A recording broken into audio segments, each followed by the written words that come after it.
This version of It's Eric Nagel has been modified from its original broadcast. Content has been edited to fit this platform. Do you listen to Nagel at all? It's an audio pod. He's big audio. He's huge on Spotify. He's like number 4 behind Rogan. That's what I've heard. I've heard that. He's on iHeartRadio. Like it's a good show. Anyway, and if you've listened to Nagel in the O&A days, he always every time he tries to do something, it was a disaster. Every time he tries to go to a movie, every time he tries to go shopping, there's a disaster.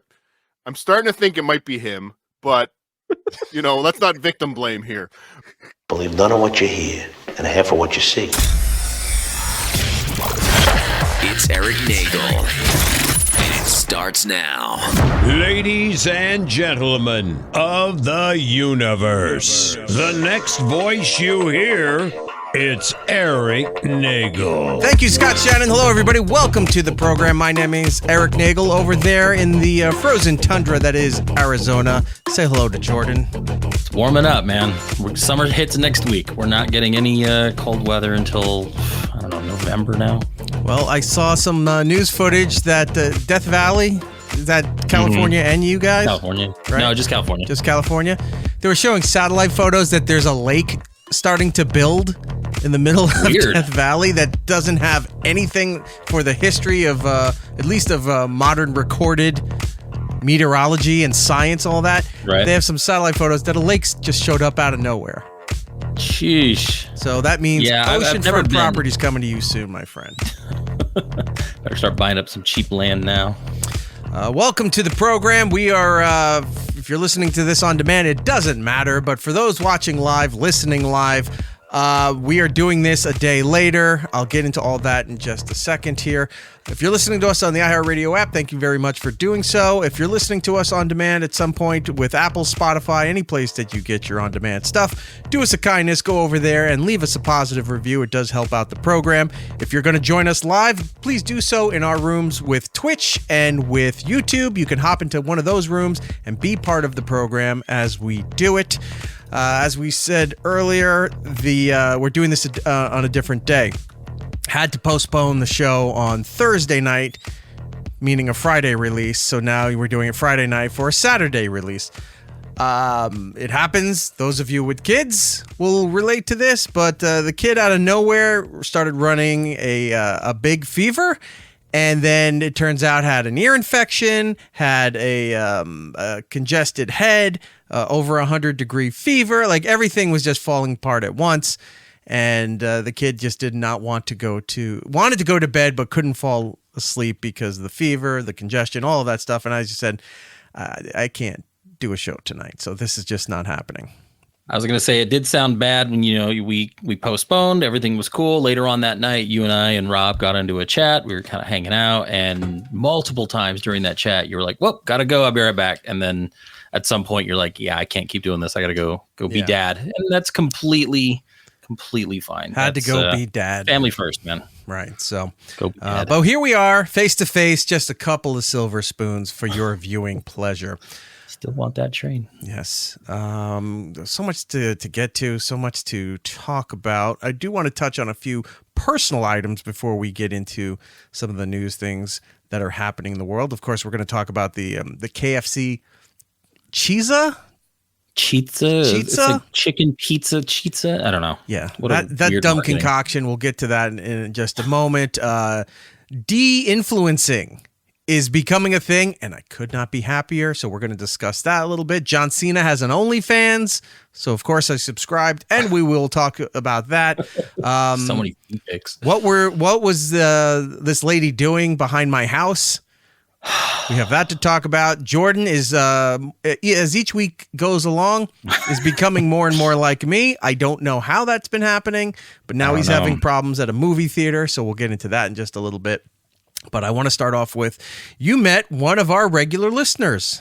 I did. So Tom from Alberta is a truck driver. He's going around the wilds of the United States, and I guess he was up in the Pacific Northwest and said, hey, I'm coming down to Arizona for like the second time in 3 years. And that's nowhere near the Pacific Northwest. No. Yeah. So he's heading down, and he's going to a city that's not super far from me. So he said, hey, Phoenix. No, it's a place called Tucson. Casper. It's south of Phoenix, probably about 30 minutes south of like Phoenix proper. Okay. So he's hey, I'll be in the area Tuesday and possibly Wednesday if you want to maybe meet up. He had a few things he wanted to send over my way anyway. So to save on some shipping, he arranged to meet up. So it's Tuesday probably night a lot cheaper to send you that stuff than drive all the way down to Arizona just to personally to deliver it to you. Oh, I'm but sure the gas is all on, we the appreciate company the dime effort, anyway. Tom, and that was very kind of you to do so. What did Tom bring you? And did it mysteriously fall off the back of the truck? No. So we had some more all dressed chips, which I opened today and was eating some of those for me. And then a couple like Canadian Kit Kats with some ones with a caramel, and then the other had like cookie dough pieces in it. So I'm going to try that out. And then a few other items that are interesting, a lot of Canadian locals. And then there was one dish that came in like this big container, and it looked like it was like gotten from a bakery at their grocery store. I haven't opened it. I don't know quite what it looks like. It sounds delicious. So I'll try to get some pictures and send that over. And it's kind of interesting. So he had some traffic on the way. He was going to meet up with us on Tuesday night. Hit a little bit of traffic. So he ended up showing up a little bit later. But yeah, he came over in our area and stopped off at a barbecue place and kind of hung out for a little bit. I unfortunately I was dealing with a sick kid the same way as you were. My daughter had strep throat this past weekend. So dropped her off at school. She was no longer contagious. She already did the weekend with the antibiotics, the same pink stuff that your daughter ended up getting. But you had to refrigerate it. So I couldn't drop her off at school and do that. So I packed it on some ice, went and hung out for a little bit, met Tom, and then like you're delivering a body like part. a finger. Yeah, exactly. And then and then I had to leave a little bit early and then go do that, and I love it. Thanks, 21. Oh, for people who don't, I mean, that was a visual gag, so we got to explain to the radio people. In the chat, our pal Kool-Aiders in there said Eric got the Shane Gillis haircut. Now, I will point out that many times in a young white man's life, we've all had this same haircut. So it happens, especially when it goes a little bit too short. So you look like that. And then Rob said the same thumbs up. So I'm going to have to pull up the Shane Gillis promo stuff that they're doing for Saturday Night Live. Quick side note with Shane Gillis Saturday Night Live stuff, by the way. This Saturday night, watch it. Watch Tomorrow. it. 11:30 on your NBC affiliate, your NBC station. And then I think the next day it's available on Peacock for you to watch. So Sunday, at some point, it'll be available there for you. And of course, the YouTube channel for them have all TikTok, the clips all the cut up reels. and ready to go. So there's plenty of places to watch it. But support Shane, our pal Shane. Go and watch that. He did some of these promos. You usually see them if you watch network TV or local news on an NBC affiliate. It's a quick little 15-second, 10-second hit where it's like, "Hi, I'm Shane Gillis, and I'm hosting Saturday Night Live this week with musical guest 21 Savage." And then there's a little banter, and that's about it, right? They released the entire run of takes. It's like 3 or 4 takes, and put that out there. They also had sort of a skit where he was doing his monologue, like preparing his monologue in front of some of the cast members, really goofy and everything. They've done more promotion for Shane doing Saturday Night Live than I've seen them do for bigger names doing promotions, and like big names of, 50 years Saturday Night Live's been on. They have almost everybody. But I've never seen this kind of social media push. And you could say, a lot of his fans, Joe Rogan's audience, whatever, are pushing it. They are, but they're from the accounts of Saturday Night Live. So they're smart, or at least their digital team is smart to realize that, hey, this is a cultural movement, if you will. One of you, either you or Rob, coined that phrase, that it was a cultural movement, a cultural moment or something like that, that he was about a couple years ago. He was supposed to be a cast member, got fired, or depending where you read it, Shane had said that he had spoke to Lorne and said, look, I understand what this is. This isn't going to go away. I should just be let go. And then he was let go because of comments that he made on a podcast where he was obviously joking and being sarcastic and stuff, but people take everything so fucking literally now. A few weeks ago, they announced he's hosting. Who gets that opportunity? Norm Macdonald. He got fired. At least Norm made it to the cast, got fired after a couple years, then came back like a year or so later to host the show. So this is in that rare, same kind of realm. When you get, it gets pretty rare, especially when you either get fired or, blackballed, that you just don't return. So to be let go kind of unceremoniously because of all those comments, they made it a big deal in the press, and then it just went away. And it's the same year that Bowen Yang joined the cast. So they were like, "Oh, look at us! We have a gay Asian guy, and then we got this guy, and then of course the white guy." They dig up his past, and he's out. So it's going to be nice to see him kind of not a fan of the Bowen Yang. He has his moments. Any of his stuff is funny. I've warmed up on some of his skits, but overall, I'm not a huge fan. Yeah, there are a few that are kind of funny. He's just but usually when he's like a bit player, usually like if he's not the main focus, he can be funny. But if it's like his skit, it's like, come on. Not a fan. Kool-Ader said in there, how many cast members are going to refuse to appear like they did when Dice hosted Saturday Night Live? Now, if you're not aware of that, this was in the late 80s when Andrew Dice Clay had just blown up to be Andrew Dice Clay. And he got the opportunity to host Saturday Night Live. And a cast member named Nora Dunn refused to come on the show that week because Dice was hosting, because she was uppity and had some fucking problem. And where is her career now? Yeah, nothing happened. So she refused to come on there. It just generated more publicity for people to, especially back then when you didn't have on demand and you didn't know when they or if they would ever replay it. Right. It pushed everybody to come see that show because she had announced that week leading into it, I'm not going to be a part of this because I find him obscene and I don't agree with this and I won't be a part of it. Okay, now I want to see it. Now more people are going to want to see why this lady is not showing up there. It's stupid. Just so fucking stupid. Well, they did an announcement too on the show where two of the cast members came on and were like, some of us has chosen not to be a part of the show, but the show must go on. And then they kind of made a joke out of it, just to kind of diffuse the Nora Dunn situation. But yeah, I remember that happening. You can probably find it, I think, on YouTube, that whole quick little monologue that they did with the two of them. So talking about how some of them weren't doing it. If somebody doesn't want to appear this week because of that, you're going to get browbeaten by social media, and I'm sure you'll get all the people saying, you need to take care of you, and this wasn't a safe space for Bowen. Yeah, I saw that too. It's like, this isn't a safe space for Bowen Yang. How could Saturday Night Live? Fuck him. Fuck your safe space. It's a comedian doing comedy on a comedy show. Who the fuck cares? Relax.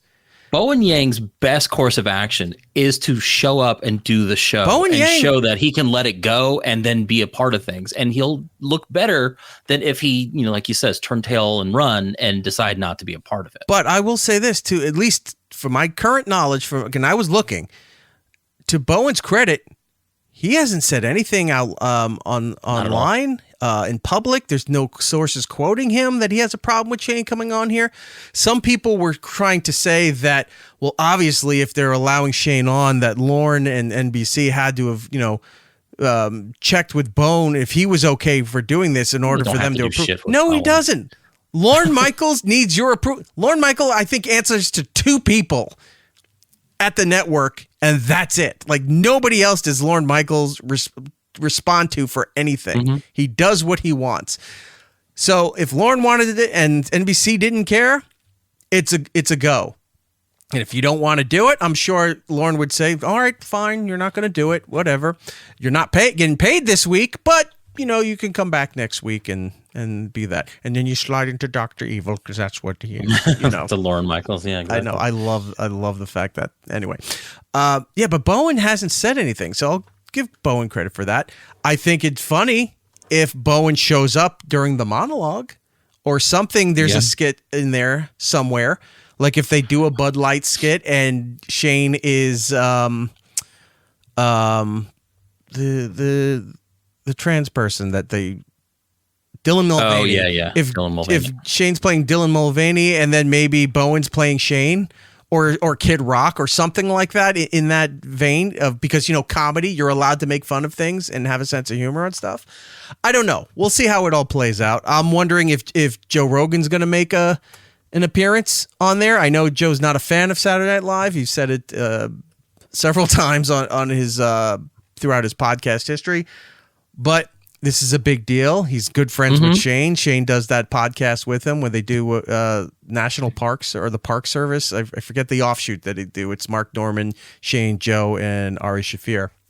So he might show up. He might pull an Artie Lang, where Artie showed up at the end where everyone's on stage and they play the music where you're like, thank you, everybody. Good night. Whatever. Shows up. Artie was there with Norm for something. He wasn't on the cast. He wasn't in any of the skits or any of that stuff. He just showed up at the end. Maybe Joe shows up at the end. Who knows? We just saw the photo that Joe had Kid Rock on his show this week with holding cans of Bud Light. The world is topsy-turvy again, and I kind of like that it's moving a bit more back to center. That's as where it far needs to as be. where people will tolerate things. And if you don't like some stuff, then you don't like it, but you don't have to also destroy somebody because they like it or another side agrees with it. Move it a little bit back to center. That's why this is a cultural movement, a cultural moment with Shane coming back to host Saturday Night Live, because it's showing that people have had enough, not completely shutting out one side, but enough of your extreme everything. Yeah. And let's bring it back to center here where, you'll have a problem with it. They'll have a problem with it too. But guess what? You wake up the next day and it's a brand new day and none of that stuff affected you at all. Exactly. People are allowed to like shit and then you move on. So that Tom saying, Coco Games, new person in the chat. Hello. Protect the Parks is the name of the offshoot podcast that they do. You should definitely go and check that out. So again, congratulations to Shane. It'll be fun to see what they pull off. And check out his Netflix special. That was actually really funny too. Like Netflix, I enjoyed that a lot. The grilled cheese bit with his uncle was his uncle, right? I think it was his uncle. Somebody in his family was sneaking grilled cheeses, and they were trying to figure out. It's like, I knew he was up in the middle of the night making grilled cheese. His John Cena bit. Hilarious. I don't want to get into the rest of it, but go check out Shane's specials on Netflix. Worth it. And then Shane and Matt's secret podcast, also very good. Yeah, even our buddy Rob said, look, at this point, I'm not a participant in the Saturday Night Live thing. It hasn't been for years, but this might be something I might watch just to give the run. Give him the support. Give him the runs, indeed. Give him the runs. All right. So best of luck to Shane Gillis. You met Tom. That was fantastic. Yeah, it was fun. He was a real nice guy. I'm glad I got to at least have some time. I'm sure he'll be out here at some point again, hauling big equipment to whatever construction sites out here. I think Tom's a West Coast Canadian too.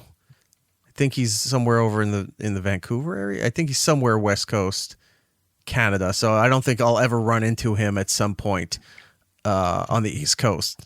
Besides, trucks just don't go through Manhattan. Right. So. Oh, well, not unless it's some kind of Transformer situation. So, no, I don't think so. Although stranger things can be said. The other day, I was going to Penn Station, and there were giant flatbed trailers carrying luxury boats down 34th Street. Weird. So all I could think of was that, because a couple blocks from our studio, down on 34th, is the exit from the Lincoln Tunnel. Right. Okay. You go to 34th, take 34th. It's a main thoroughfare going east to west in Manhattan. Going over in if you start heading east, you get to the Midtown Tunnel to take you over into Brooklyn, Queens, heading towards Long Island. So I'm wondering if they couldn't go to the George Washington Bridge for some reason. They couldn't go up above the city and come back down for some reason. They had to take these luxury yachts, which I'm amazed it even fit through the tunnel, to get across Manhattan. I'm just sitting there, and it looked like a parade. Like the boat show let out at the Javits Center, and they're just parading it down Midtown Manhattan.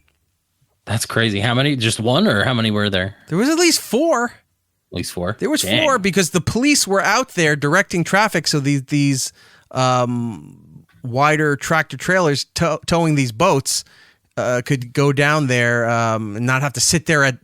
Could you imagine trying to get through the intersection and the ahead of you missed the light and now you're stuck blocking 7th Avenue, 8th Avenue, 6th Avenue because there's just a yacht sitting there? Although that would be funny. I've seen footage of them moving the space shuttle before on like a flatbed through cities or a bunch of all this other stuff. But yeah, I don't think I've ever seen just boats going down, especially like a big city like New York. Yeah. Well, that's crazy. You never know. We may see Tom. All right, moving on. We got other stuff to talk about. What happened with you in the movie theater? Why are you turning into me? Well, first of all, update on the water damage. So I didn't ask you about that. Well, it leads into all this because that's a small part of a previous story. So a couple weeks back, talked about the rain coming through, doing water damage. I got the estimate from my insurance company. They're not going to fix the roof because that I could probably do through warranty. So now I've got to deal with that. Okay. They did the estimate on the fixing on the inside, tearing down whatever, putting up new stuff. They're only going to give me about like $650 because I have to pay $1,000 deductible. So I'm still out $1,000 just to fix the walls, let alone the roof. And so $650. I got the estimate, got the breakdown. It is what it is. Man, I got to figure it out. I got not to cover anything.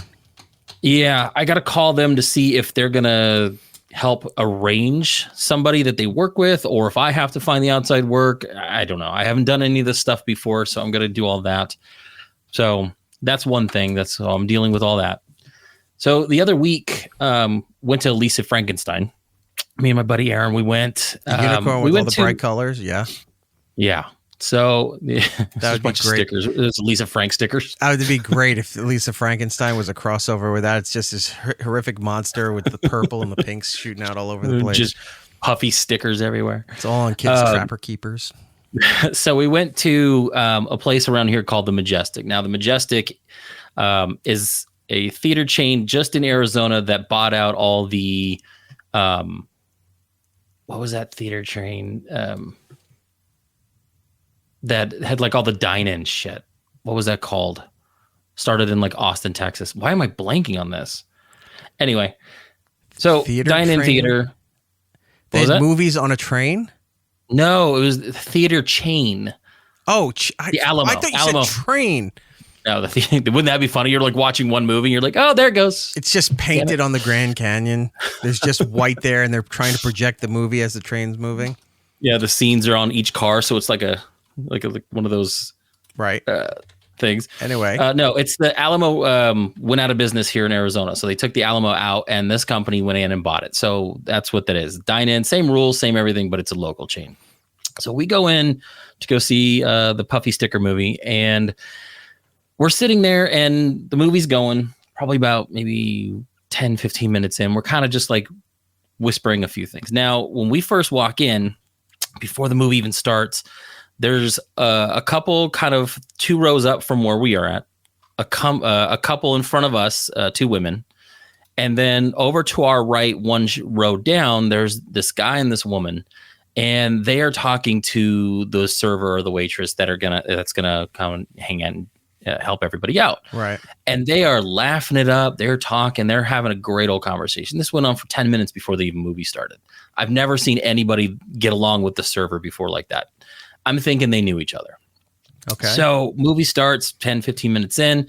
We're kind of leaning into each other and kind of doing that, whisper talk every now and then. Be like, oh, like that looks like it's a Tim Burton movie or this.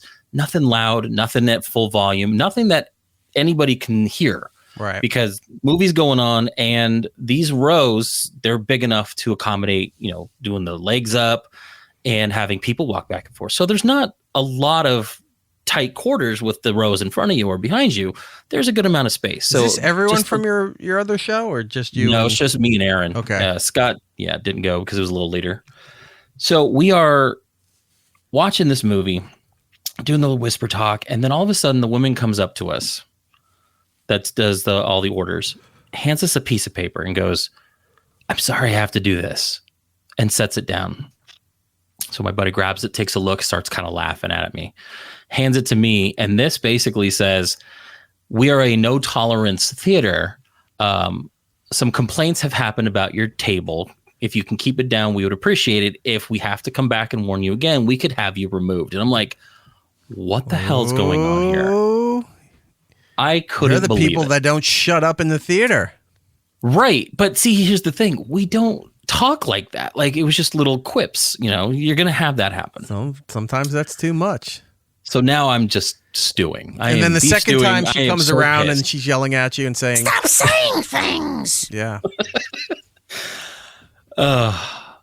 So I'm sitting there and I'm mad now. I'm like, who the hell? There's only 6 other people in the theater. So now I'm looking at all these people going, okay, was it you guys? Did you stand Or was up it like you? the Hulk Hogan no sell and going, you right there, and doing this right out of there as you're No. So I'm coming sitting at there her? just mad.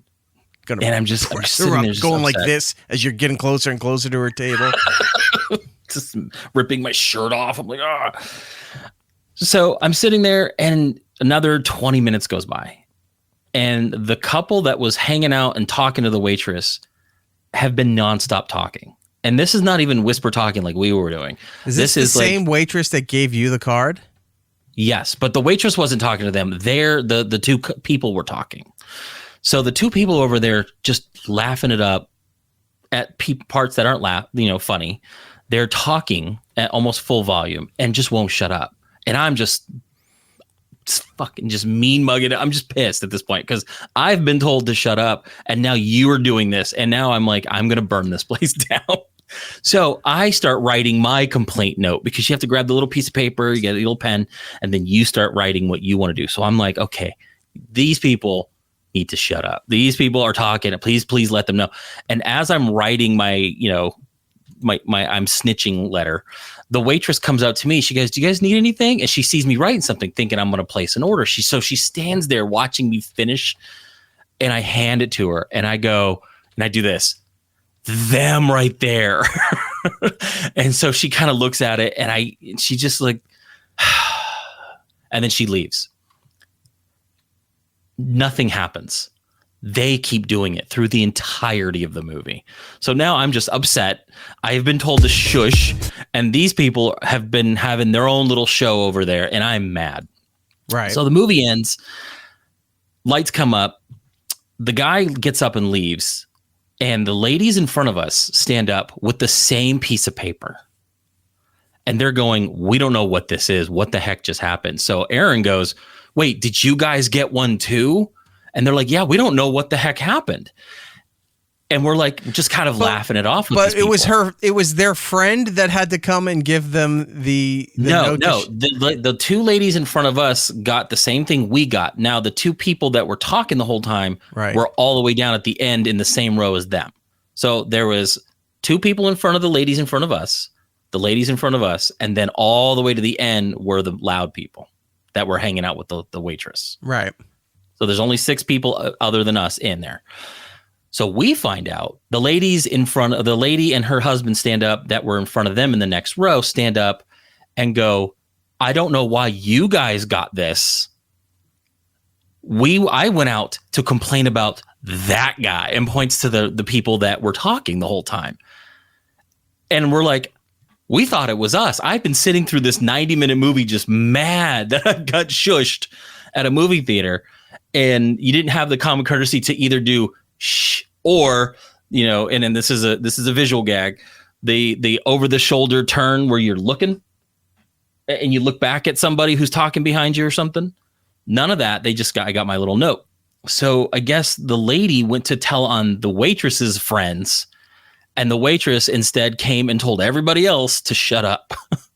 And I was just livid the entire time. And I'm sitting there going, this is the shit that happens to Eric. Eric has these moments. I have good experiences. This is an Eric thing. And it just started getting me thinking, like, am I manifesting the same stuff because I had the food issues a couple weeks back. Right. Now I have water damage. Now I'm having, theater issues like you've had, and I'm starting to think either I'm manifesting the same things because I'm hearing all these stories of what happens to you, or your issues are spreading. So it's starting to mirror a lot of what's going on with you, and it's kind of getting frustrating. I don't know how you happier for this. I am flying out to Chicago. Hold on, Tom. Tom's helping me with a project. Tom, you're making notes for these kind of segments from the show. Write this one down because we'll do a supplemental montage of Jordan turning into me. Because there's one from last week, there's this week, and maybe the week before or the week before that. There's been 3 instances. We're going to mark those down and put that together. We're working on going back to the beginning because we're going into our 10th year here. In June is our 10-year anniversary of doing the show. We're going back to the beginning from all the times I had problems getting to movie theaters, restaurants, things like that. We're putting it all together, and there's just going to be a montage of stories put together as a special episode of this one is just theater stories. This one is the restaurant stories. This one is whatever other categories pop up that I've had continuous problems with. I'm going to put all that together. So I'm looking forward to the Jordan supplemental. Yeah, like I said, I'm starting to notice this a lot more now. So it's either, like I said, either it's manifesting because, I'm talking about it with you more often, or I'm just noticing it more because I'd never really cared before. And like you said, everything is content. You got to really think about your life and what is you're bringing to anything else. And so I'm worried that I'm flying out to Chicago in August to see Green Day. I'm my airport experience is probably going to be garbage because of you. Oh, that's another category. But I would love it if you're out there in the middle of the crowd watching Green Day and some lady comes over and taps you on the shoulder and hands you a card telling you to shush that there's been complaints about you at the Green Day concert. I've had moments at concerts where like you're standing up and you're enjoying that. And I've had people behind me ask us to sit down during a concert because they can't see. Right. And I don't know how to feel about that because there are moments where I want to sit and I understand that. But in most cases, if you're really into the band and you're enjoying yourself, it's nice to stand up and, kind of hang out and, get into it. I don't know. Is it kosher for somebody to tell you to sit down during something like that? Like that doesn't feel like a sit down type of situation unless, I'm standing in front of like the disabled row, but they've got their own section where they, have people and there's unobstructed views like that. I don't like being told to sit down at a concert. Disabled mosh pit right over there. Just bunch of wheelchairs. It's like they're moshing. Tossed. It's like, no, when they find out you're disabled, they just pick you up and then they huck you with the wheelchair over the little barrier and you're just laying there as if it was a mosh pit. Oh God, that just reminded me. It's almost like a petting zoo. Yeah, everyone can come around. There's little gumball machines you can put a quarter in to hand them gummy bears or something. Just feeding the disabled crews. Yeah. No. Take photos. So yeah, I'm noticing a lot of my life is now mirroring some of the stories and the incidents. I think it's fantastic. I can't wait to see the rest of the year. See the rest of the year of your upcoming adventures. It's bringing me such joy. Cool. There was something from Cool Eater I saw in the chat here. Where is it? Here it is. There's a very famous Alamo Drafthouse PSA video of a girl leaving a voicemail about getting kicked out of the theater. I think this one is it. It's a black screen with white text. I believe so. Yeah. Okay. I think I have it here. Let's see. Let's check this out. I've seen this before they switched to Alamo. They used to run it. All right, hold on. We got to read this for the radio people because they're not going to understand it. It says, at the Alamo Drafthouse, we have a simple rule. If you talk or text during a movie, we kick you out. Sometimes that pisses the movie talker off. What follows is an actual voicemail a customer left us after being kicked out. Yeah, I was wondering if you guys actually enjoy treating your customers like a pieces of shit, because that's how I felt when I went to the Alamo Drafthouse. Okay. Oh, she sounds fun. You know what? I didn't know that I wasn't supposed to text in your little crappy ass theater. It was too fucking dark in that place for me to find my seat. All right. I was using my phone as a flashlight to get to my fucking seat. So excuse me for using my phone in USA, United States of America. Where are you? Hold on a second. Hold on. Excuse me. I like that. For using my phone. Like for such a weird inflection to put on there. My phone in USA. In USA, United States of America. Oh, so she clearly was taking part in their bar before doing any of this. Or she's an idiot. She sounds like an idiot. That's true. United States of America, where you are free to text in a theater. Not once, no. Where you are free to text in a theater. Theater. I was not aware that I couldn't text in your theater, all right? I've texted in all the other theaters in Austin, and no one ever gave a fuck about what I was doing in my fucking phone. Pause it for a second. Yep. No, here's the thing. No, you're not supposed to do that in any theater. You just weren't told, and no one fucking got on your case. But no, you're no texting in a theater. And I understand. If I was talking loudly, I'm in the wrong. I get it. It sounds like I'm bitching about being told to shush. No, right. It's the idea that I was told, and I kept quiet after that. Like I wouldn't say a thing.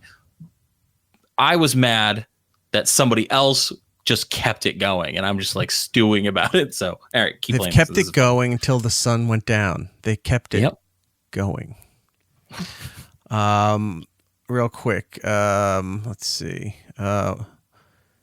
Warren P is saying, I have this as a shirt. Yeah. Did you make it yourself, or were they actually selling these shirts? Because that's brilliant if Alamo was selling these shirts. No, Alamo, I think, was putting it out as shirts. Now, War and Peace, that's Aaron. We have the idea. We're going to take that piece of paper that we were handed and get them put on a shirt. And every time we go to that theater, we're going to wear it. So that's going to be our movie wearing shirt. Yeah, that won't get you banned. Nah, they're cool. I mean, most of the time they're pretty cool. Like we know the person that's usually there at night and the bartenders. Like it's a cool chain. So like cool I get it. You get along with them so well. They gave you a shush card. No, we don't know this person. This person's maybe new, but she, like I said, she was building a life. What if they switched it up to like throwing flags at a football game or a soccer game? It's like you're sitting there and all of a sudden get a yellow card. Yeah, yellow flag goes flying right into your face, and they go next time it's a red flag and you get dragged out of there like you're. It's like one of those cop arresting videos where you refuse to show your license and registration and they drag you out of the car. I'm a sovereign citizen. Yeah. United States of America. I'm not doing commerce in your state, sir. Or Palbo follow me saying, you're free to text in a theater and the theater is free to kick you the fuck out. Exactly. Cool-Later, regular theater is my favorite line. She's like, one, she's dumb. Two, she might be hammered. And three, she's doing like an old prospector voice. No, she's in Texas. Like that's an accent. I liked my description better, but okay, we'll move on. Where we last left off. My fucking phone, all right? Let's bring it back a little bit here to see what she was actually saying. Here we go. Theater, all right? I've texted in all the other theaters in Austin. And no one ever gave a fuck about what I was doing on my fucking phone, all right? And it was on silent. It wasn't on loud. It wasn't bothering anybody. You guys. Hold on. It wasn't WATNT. Wasn't on loud. When was the last time you set your phone to loud? I don't think I ever. I don't know if I ever get any option. Noises. Yeah. Mine's been on silent since 2016. Loud. It wasn't bothering anybody. You guys obviously were being assholes to me. And I'm sure that's what you do, to rip people off. You take my money and then you throw me out. That would be the best business model where, okay, I'm going to go back to the 1985 Super Bowl again, where they did that famous police sting in Washington, D.C., where they had 3,000 people that had warrants out for their arrest, and they were having trouble finding these people. Somehow they figured out a mail solicitation thing where they got letters saying that they won due to a promotion, whatever. They got a free Super Bowl ticket. They made it all legit. You got to bring legal ID to prove that it's you to come down here. You sign for the ticket and you get to go to the game. They had a whole area set up. There was tables. They had champagne, balloons, all this kind of stuff. It looked like a publisher's clearinghouse kind of thing for the 80s, you know? People were coming. They were signing the form. They had their ID. They made the copies of the ID. They got handed a ticket. And they're like, congratulations, you got your ticket, and we have some other prizes and stuff for you. Just go through there and join the rest of the people. And then, okay, great. And then these people walk with who were supposed to be handlers, associates of this company. They're wearing khakis and like a dress shirt and stuff so that it looks official. And as they walk through those doors, the cops walk right over, grab their arms, put it behind their back, slap the cuffs on them, read them their rights, and explain you have a warrant for your arrest and here's what's going on here. If they did this, where you had to go through the kiosk to buy your ticket or stand online, you go through where the person is there not paying attention, where they scan your phone or they rip up the ticket, whatever, and they just go, oh, yeah, Theater 7 back there. You walk down to Theater 7 and you walk through the doors and you're outside in the back parking lot and the door locks behind you and there's nothing you can do. They just got your $18 for paying for the movie. I like that idea. Would be funny. I would say, you know what? If I had Mr. Beast kind of money, that's what I would do with cameras. I would just buy an old or rent out an old movie theater and just repurpose some of the theaters where the doors going in just go to like a dark tent area. The door closes behind them, and then all of a sudden the tent collapses and they're back in the parking lot and they don't get their money back. That's a sound business investment. I should do that. All right, continuing. You know, I will never be coming back to your Alamo Draft House or whatever. I'd rather go to a regular theater where people are Regular. This chick is dumb. She cannot talk. actually polite. And, you know, I'm going to tell everyone about how shitty you are. And I'm pretty sure you guys are being assholes on purpose. So thanks for making me feel like a customer. Thanks for taking my money, asshole. And then it just says you're welcome right after that. Yeah. There, so that's awesome. I remember seeing that pop up a few times when it was Alamo, and we would go check it out, and they would play that before the movies. Right. I was like, oh, that's great marketing. Like that's perfect. Oh well, that was hilarious. Well, I've never seen that before. That is great. And it said that Alamo Draft House is no longer in business. Who bought them? Yeah, I don't think anyone specifically bought them. Like I said, in Arizona here, they got gobbled up by this company called Majestic. It's like local stuff. So, I mean, it could be different in each area. They are out of Austin. There was a lot of them in that area. Now, I don't know if all of them went out of business. I know they went bankrupt. So there might be some on the East Coast that still run as an Alamo. I don't know what they did in Austin and in the Texas area, but like I said, here they became the Majestic. So I'm trying to see. I still enjoy it, but yeah. Yeah, I see that they filed for bankruptcy in March of 2021. In June 2021, the company announced they had emerged from bankruptcy, but then that's all it says. Yeah. It doesn't show.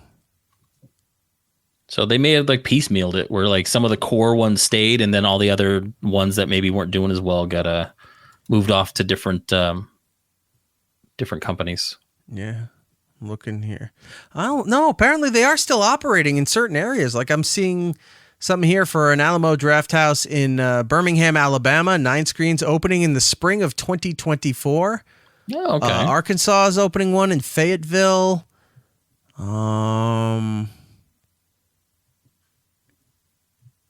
California looks like it still has 2 of them. San Francisco and one in the downtown LA area. Yeah. All right. They must have just condensed it then. Yeah, maybe they sold off a few. Yeah, I don't see Arizona on their list here of states that. Yeah, they got rid of them all. Yeah, there was like a Tempe one, former location. Sorry, I didn't mean to step on you. Oh, it's okay. As of September 2021, all 3 locations were rebranded as Majestic Theaters. Yep. Phoenix, Tempe, and Gilbert, Arizona. Yep. That's the one I go to. Wow, so many in Texas were all wiped out too. Yeah.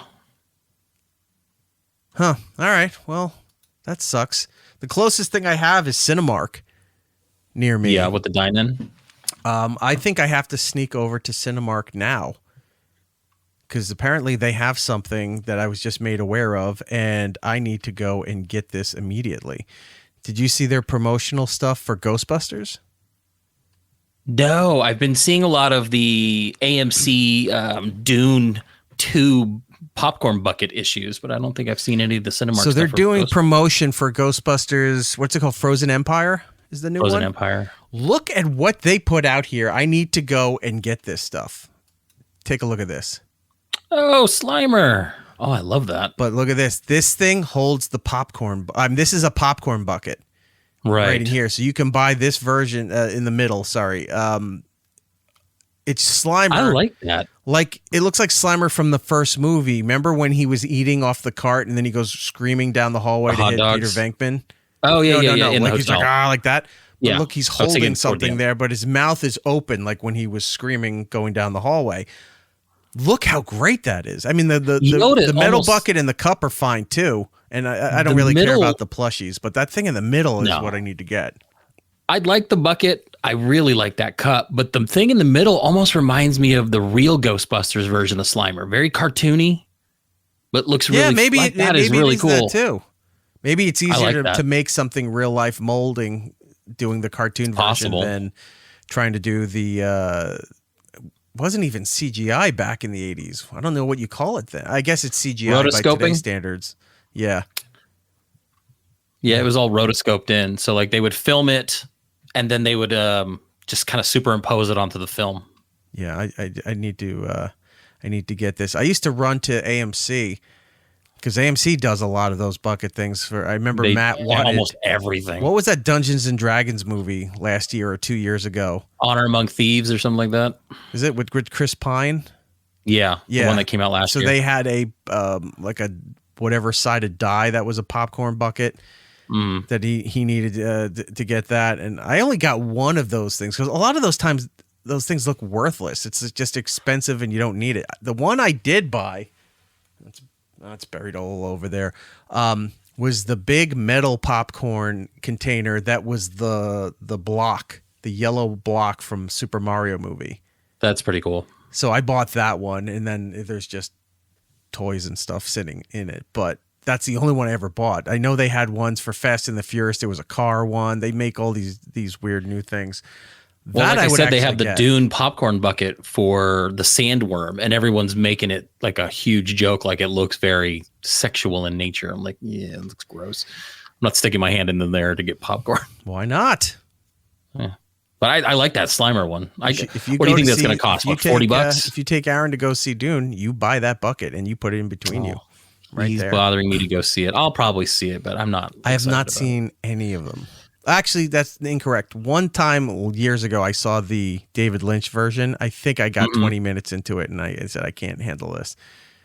It's a rough one. It's a weird movie. They just re-released it, and then they put the first one back in the theaters again to get a little bit extra money. Tenet's going in this weekend, and then Dune 2's coming out, I think next weekend or something. Right.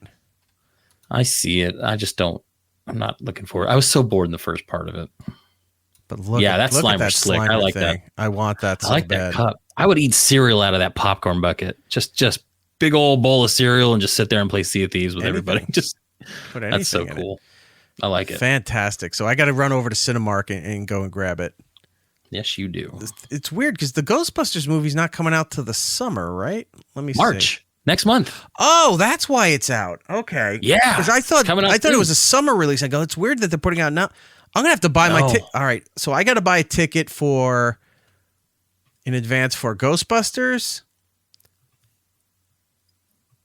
And then I can wait a month before Godzilla. Because I was going to say Roadhouse, but Roadhouse is on Amazon Prime, so I don't need to go buy a ticket.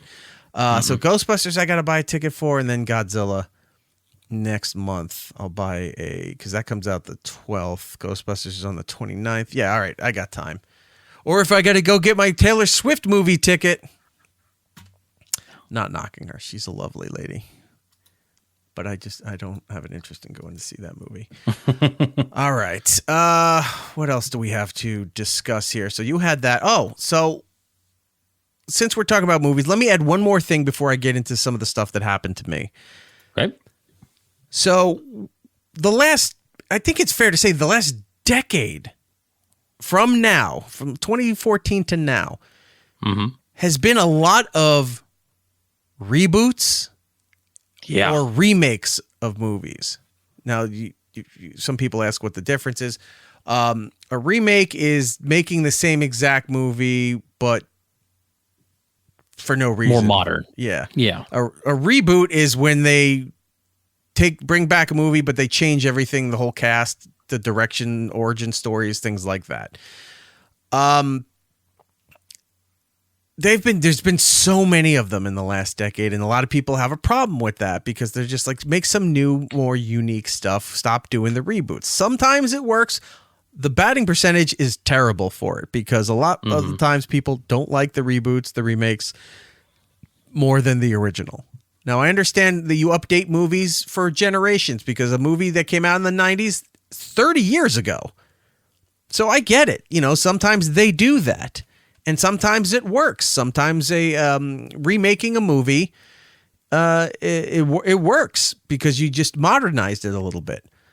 A lot of the ones that they did are movies that they're just going for a nostalgia crotch grab, nostalgia cash grab. It's just a crotch grab. Hold guys, on, that might be the show title. Nostalgic crotch grab. Crotch grab. They're just going, for easy money for memories. I want that. Yeah. But it seems okay that they constantly do this. Now, to Hollywood, but the people don't like it. But I will say this. Why is it okay when Broadway does this shit all the time? Broadway brings back productions that ended a while ago, and then they bring it back to Broadway as a brand new run. I saw ads on TV and some billboards at the train station. They're bringing back The Who's Tommy to Broadway. Oh, wow. I think this is the third time they've brought The Who's Tommy back to Broadway. I've seen, there was another one that they bring back time to time. Oh, The Producers is constantly comes out a lot, yeah. redone. And it's not that, when the main talent, whoever the star of the production leaves, they bring in a different star and keep going. That I get. That's continuing the run. But The Producers have been, like, there's a movie, it's on Broadway, and then it was on Broadway again. And I think the last time I saw The Producers, I didn't see it, but I think the last time I saw the ads for The Producers, I think it was Nathan Lane and Matthew Broderick were in The Producers. I think that's what it was. I don't have the information in front of me. Were they in the movie version too? That might have been a modern version of the movie. If there was, I haven't seen any of it. I should. I've heard really good things about the movie. I should go back because it's a Mel Brooks movie, so I should go back and watch it. But it just seems okay that Broadway does this all the time. They already had, like, Cats is gone. They had the movie and everything. I guarantee you by the end of this decade, Cats will be back on Broadway at the Winter Garden Theater or somewhere. Well, they do that with Phantom too. Phantom comes around, Sweeney Todd. Right. I mean, it's just the same thing with different casts. Yeah. That's continuing the run, though. Cast change over, talent changes over. I get it. The what was the one that had Hugh Jackman? The Music Man. Music Man. That's been on and off Broadway since the 60s. It's constantly been on there. Like, that's one that just constantly comes back. I guess it's a classic so that they do that all the time. Mm-hmm. But it seems okay that a production that left for years all of a sudden comes back to Broadway and everyone's like, oh, this is fantastic. It's like, look, I want to see new productions. If you like going to Broadway or anything, you want to see new stuff. Why keep bringing the same old shit back over and over again when it's so limited? It's not like they have the space movies do, where you can put old movies back in the theaters for a limited run. You can do things like that. You can do some certain remakes, whether you should or not, but it's not commanding so much of the movie space. It's not like they remade, I don't know, say they're going to remake Caddyshack, right? They go and they remake Caddyshack, but it's going to be in certain theaters around the country, and it's always going to be at those theaters, like for the next year and a half. That's what Broadway does. But it's okay for them to bring the same stuff back over and over. I'm waiting for Starlight Express to show back up, the stupid, terrible roller skating Andrew Lloyd Webber musical. Starring Usher. Grease, I'm sure, will come back again at some point. I know Chicago is still going. Iron in there. Oklahoma will come back.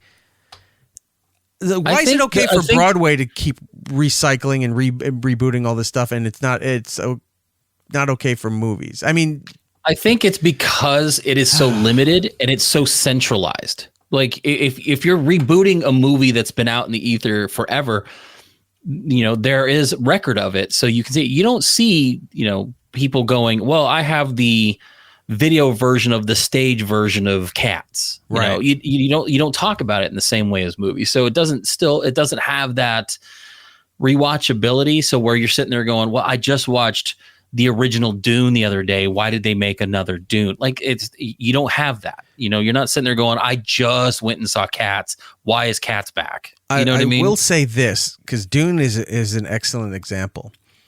When you're going to remake a movie, I would rather them go back and see movies that didn't work out the first time, or maybe didn't get. Maybe we've always talked about things where sometimes a concept or a way a movie was presented was ahead of its time. That's why it failed back in the day. But now, it's everybody's doing it. I would welcome a reboot or remake, whatever, a reimagination of a movie that could have been good but was produced poorly, either because limited technology of the time. The writing could have been better, whatever it was. Give it something like that another chance. I would go see a reboot of a movie. You go, why are they remaking that movie? It did terrible back then. Yeah, because it did terrible. They're going to try to do it again and fix some things. I would be for that. You would have to find a movie that hasn't hit cult status, though, because The Thing or things like, Big Trouble in Little China, two of those John Carpenter movies, they did poorly. They just weren't the audiences at the time. But now they are so revered. The Rock at one point said he was going to be remaking Big Trouble in Little China as the Kurt Russell role. And I'm sitting there going, don't do that. No one wants that. Don't do that. But see, you'd have to find a movie that was so didn't do well, but never hit that stride. Like I have a movie that I love to death that was didn't do well. And has never done well, and it's The Last Starfighter. I love that movie. I know of it. I don't think I've ever seen it. Right, but see, that's the thing. You don't know about it. You've never seen it because it hasn't hit that cult status. No one's going to be going, "Oh my god, the cult Last Starfighter is my favorite movie in the world." It just doesn't happen. There's a movie that Tom and Alberto knows that I love called My Science Project, Dennis Hopper movie. Those are movies, and Fisher Stevens and then a couple other actors. I can't remember their names. But those are things that are fun movies that could be rebooted now that didn't hit that cult status that everyone loves it now. That's what you would have to do. You can't take something that's revered now and then remake it, because that's when you get people that hate it. John Stockwell. Which one?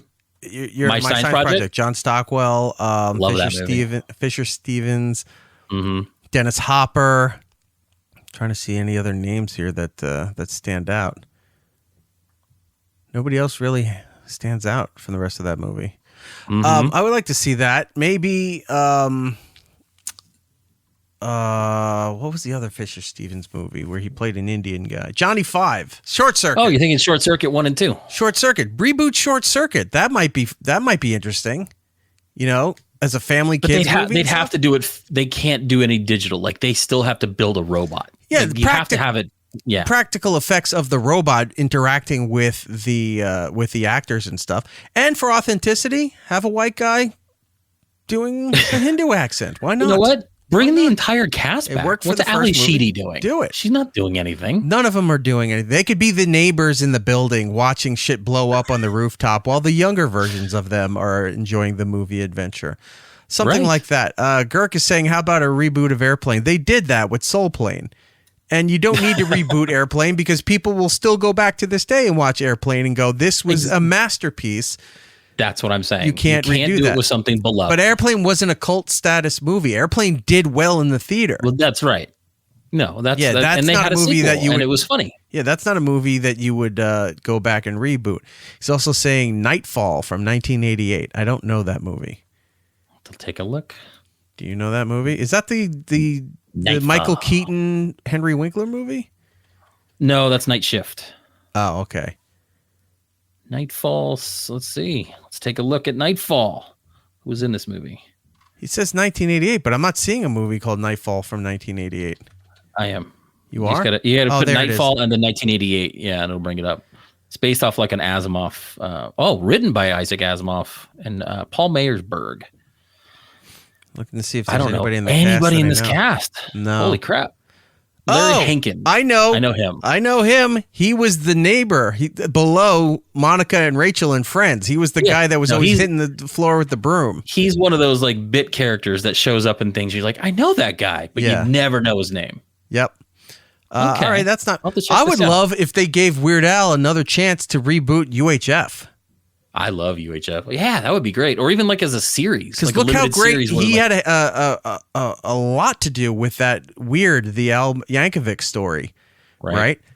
If you gave him a chance now to do UHF again in a way that, you know, dealing with social media and all this other stuff and finding this weird shit that's not on social media and then puts it on this shitty little TV station that people are screen capping or whatever to put on social media.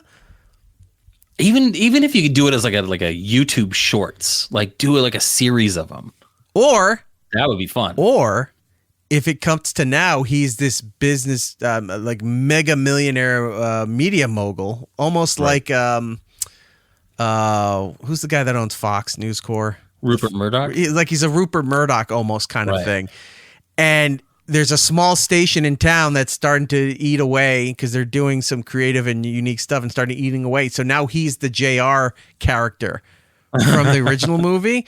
And then he has an awakening of getting back to his roots because he had too much success and it clouded him. And then he starts going, yeah, screw this, and starts making weird programming on a national scale like that. I think UHF would be primed for a reboot. That would be good. I think it would definitely be good for a reboot. But I mean, we could sit here and go through all kinds of movies. I was going to say, yeah. There's a lot to go through here.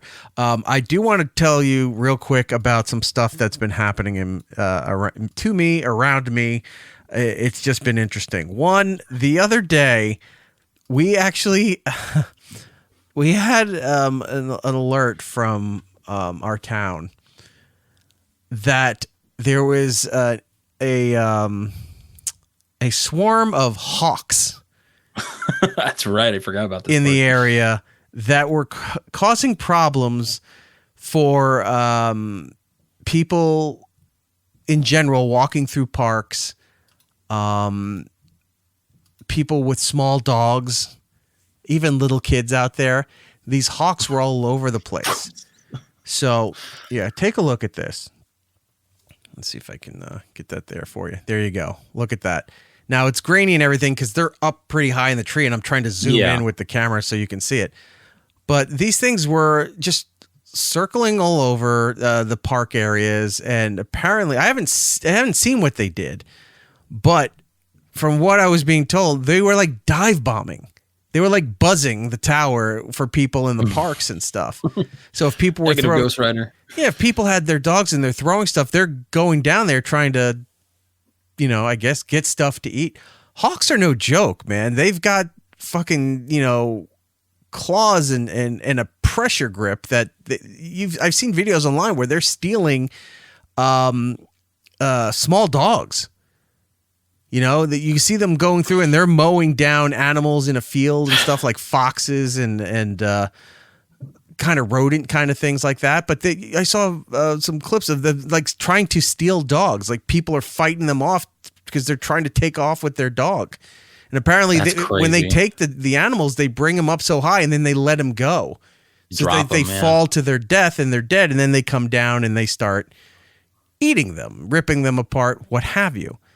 So I have a smaller dog. He's not like a foo-foo little dog. He's a French bulldog. He's like this big, but considering the size of other dogs, they're pretty small. So I'm sitting there and I'm walking him and I'm just sitting there. I'm like, all right, I'm walking him fast and go back here. I'm not fighting a hawk. I'm not going to let the dog go off and be like, look, I'm done with this, but I'm not fighting a hawk. Well, we had a good run, buddy. Yeah. It's like later I'll get your camera out. I'll explain. I left the door open. He ran away. So I just ran him out real quick. And then the first day I go, you're going to have to hold it because I'm not dealing with this nonsense. That's me being selfish, but also looking out for my dog. We're not having this. Right. So we had a day or two where hawks were a problem in our area. I don't understand why. Then last weekend went to dinner with some family and came back, and the kid was passed out in the car sleeping. So I was trying to figure out how to get, pulling up in the driveway, how to get the kid out of the car seat, run her upstairs to get her to bed right away. So to not break the momentum of, the kid wants to be up at night now and play. You don't. You just lock your doors and hope for the best, man. That is an equation that I never got to figure out, because the second you hit that front door, wide awake for another 5 hours. Well, I ran, no stopping, putting them down, whatever, just run upstairs, get them the chains, get them right to bed, what have you. So pull in the driveway, get out of the car, kid's still sleeping as I'm going over to the door to get the kid out. And I'm hearing loud Latin music, almost salsa music, so very rhythmic, very dance oriented music, but it's muffled. So I'm thinking, it sounds like it could be blasting from somebody's house. So I'm walking through. Jordan, never stop in the middle of a hoedown.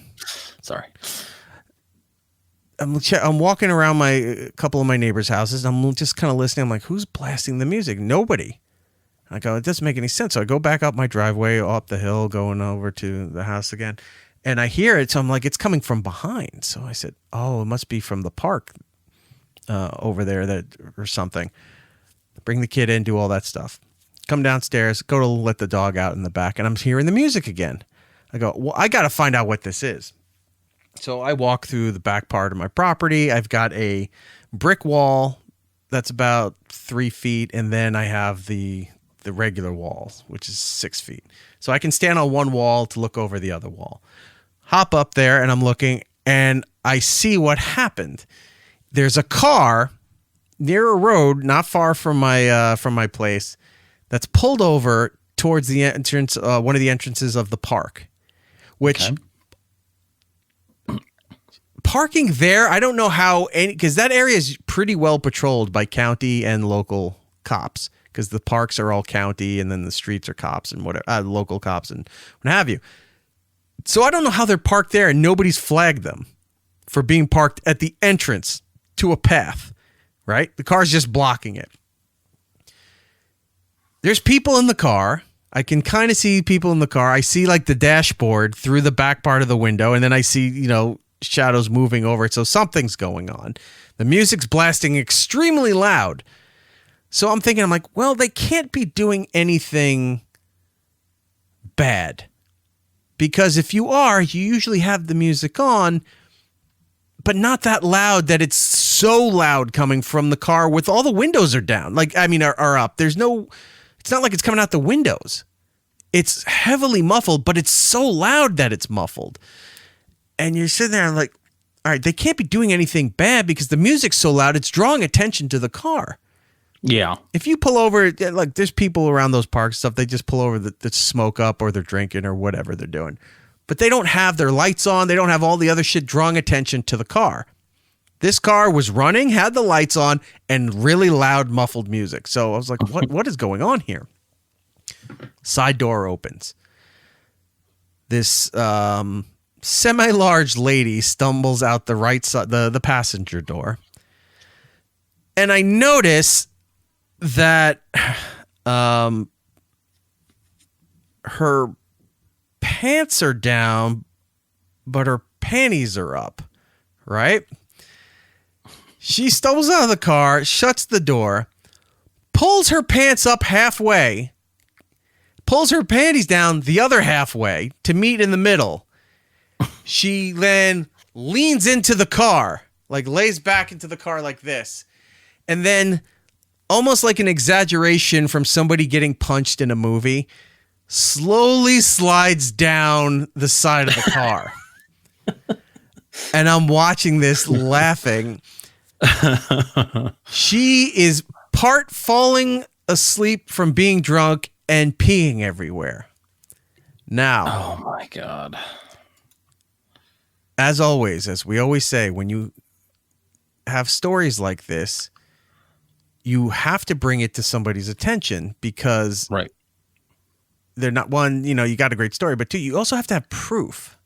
Right. And I laughed a lot when you showed me the proof. Most people don't have the proof. And when I tell stories sometimes, I still to this day, I'll get people who'll hear old clips from O&A or old clips of this show. And they'll go, yeah, I don't, it's like, all this stuff happens to you. Why does it not happen to anybody else? I've never heard so many stories happening to somebody all the time, but for some reason it happens to you all the time. It's like, yeah, it does. Well, I don't believe it. Okay, well, that's not my problem. I have to have photos. I have to have video. God bless the camera phone now. Yes. Like before you would have to have like a digital camera or film camera to walk around with to get all this, and you can't get it out fast enough. The ease and use of this makes it so much easier to capture these hallmark moments, as it were. Right. So I always got to have proof because if I tell these outlandish stories, there's something to back it up. So this is no different. We've got the lady here. She looks like she's vomiting. So at this point, she had come out. Oh my God, is she vomiting? I don't know. It looked like it when you. So okay, back for a second. Eric sends this to Rob and I. No, she's not vomiting. Okay. And he sends the pictures first, and then doesn't give explanations. So Rob and I are watching these pictures come through. Yeah. And then we're like, "What the hell is going on here? What is Eric getting into?" Right. And then the explanation comes, which definitely makes it way more funny. But we're looking at this. I'm like, is she? I thought she was vomiting, and then my eyes go to the back end of her. To be and fair, I see that these panties are there right there, and I'm like, okay. You can see the marker here. Okay, so to be fair, this does look like she's vomiting, and this looks like it's where it's landing.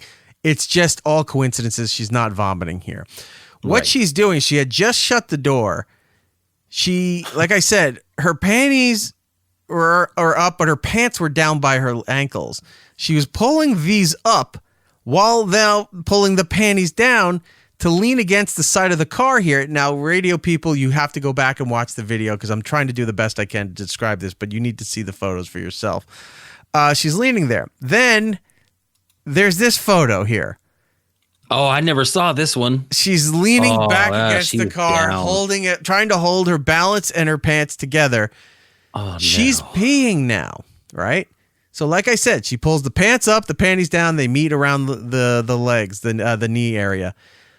For some reason, while she's squatted here, leaning on the car because she's going to fall over, she's pulling the pants back up, like into the area where she's peeing.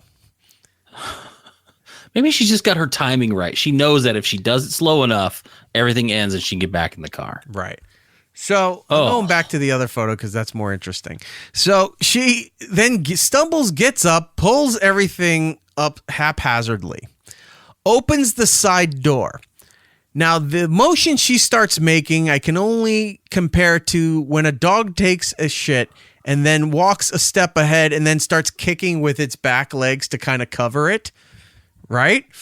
She opens the door and her arms are just kind of doing the windmill thing, going like this, as empty containers, bottles, and cans are flying out the side of the car into the park. Now you have a car with your lights on, the engine on, music blasting really loud, muffled, but when she opens the door, it's even louder. And she's littering after just peeing or defecating in the park there. I don't know what exactly happened. All this stuff goes flying out. She stumbles back into the car, and then a couple minutes later, the car drives off. So obviously, they're hooking up or whatever they were doing. I said, you know what? I'm going to take the dog for a walk. I want to see what was thrown all over the place. So I walk the dog around the block and everything, get over to the park, and I'm looking.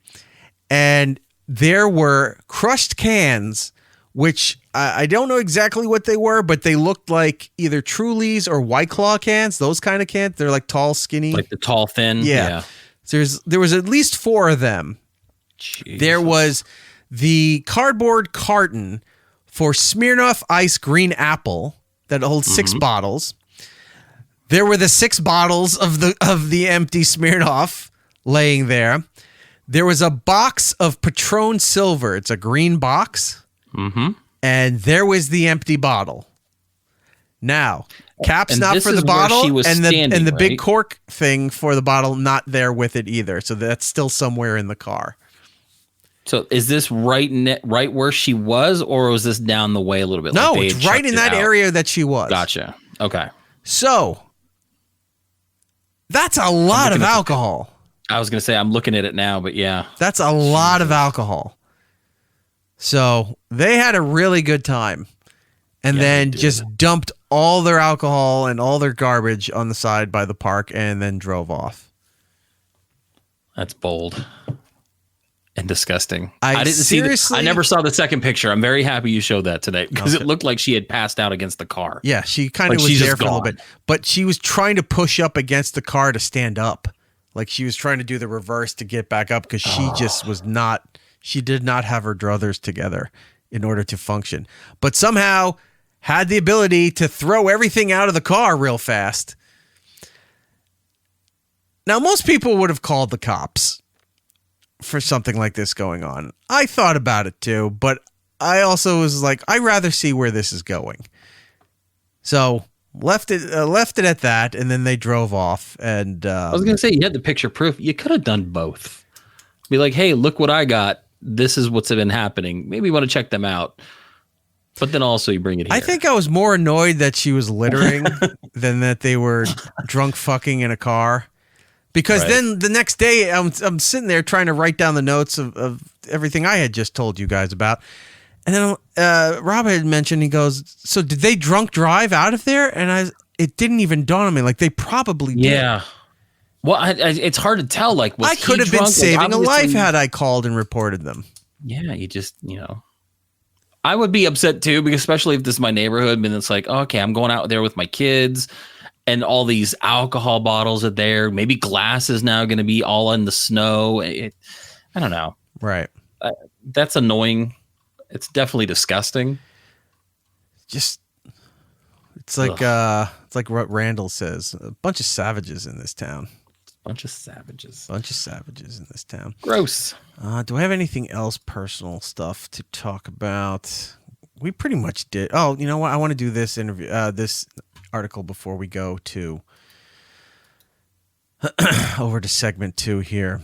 Influencers. They're annoying. Now, in some cases, there's a need for some of them.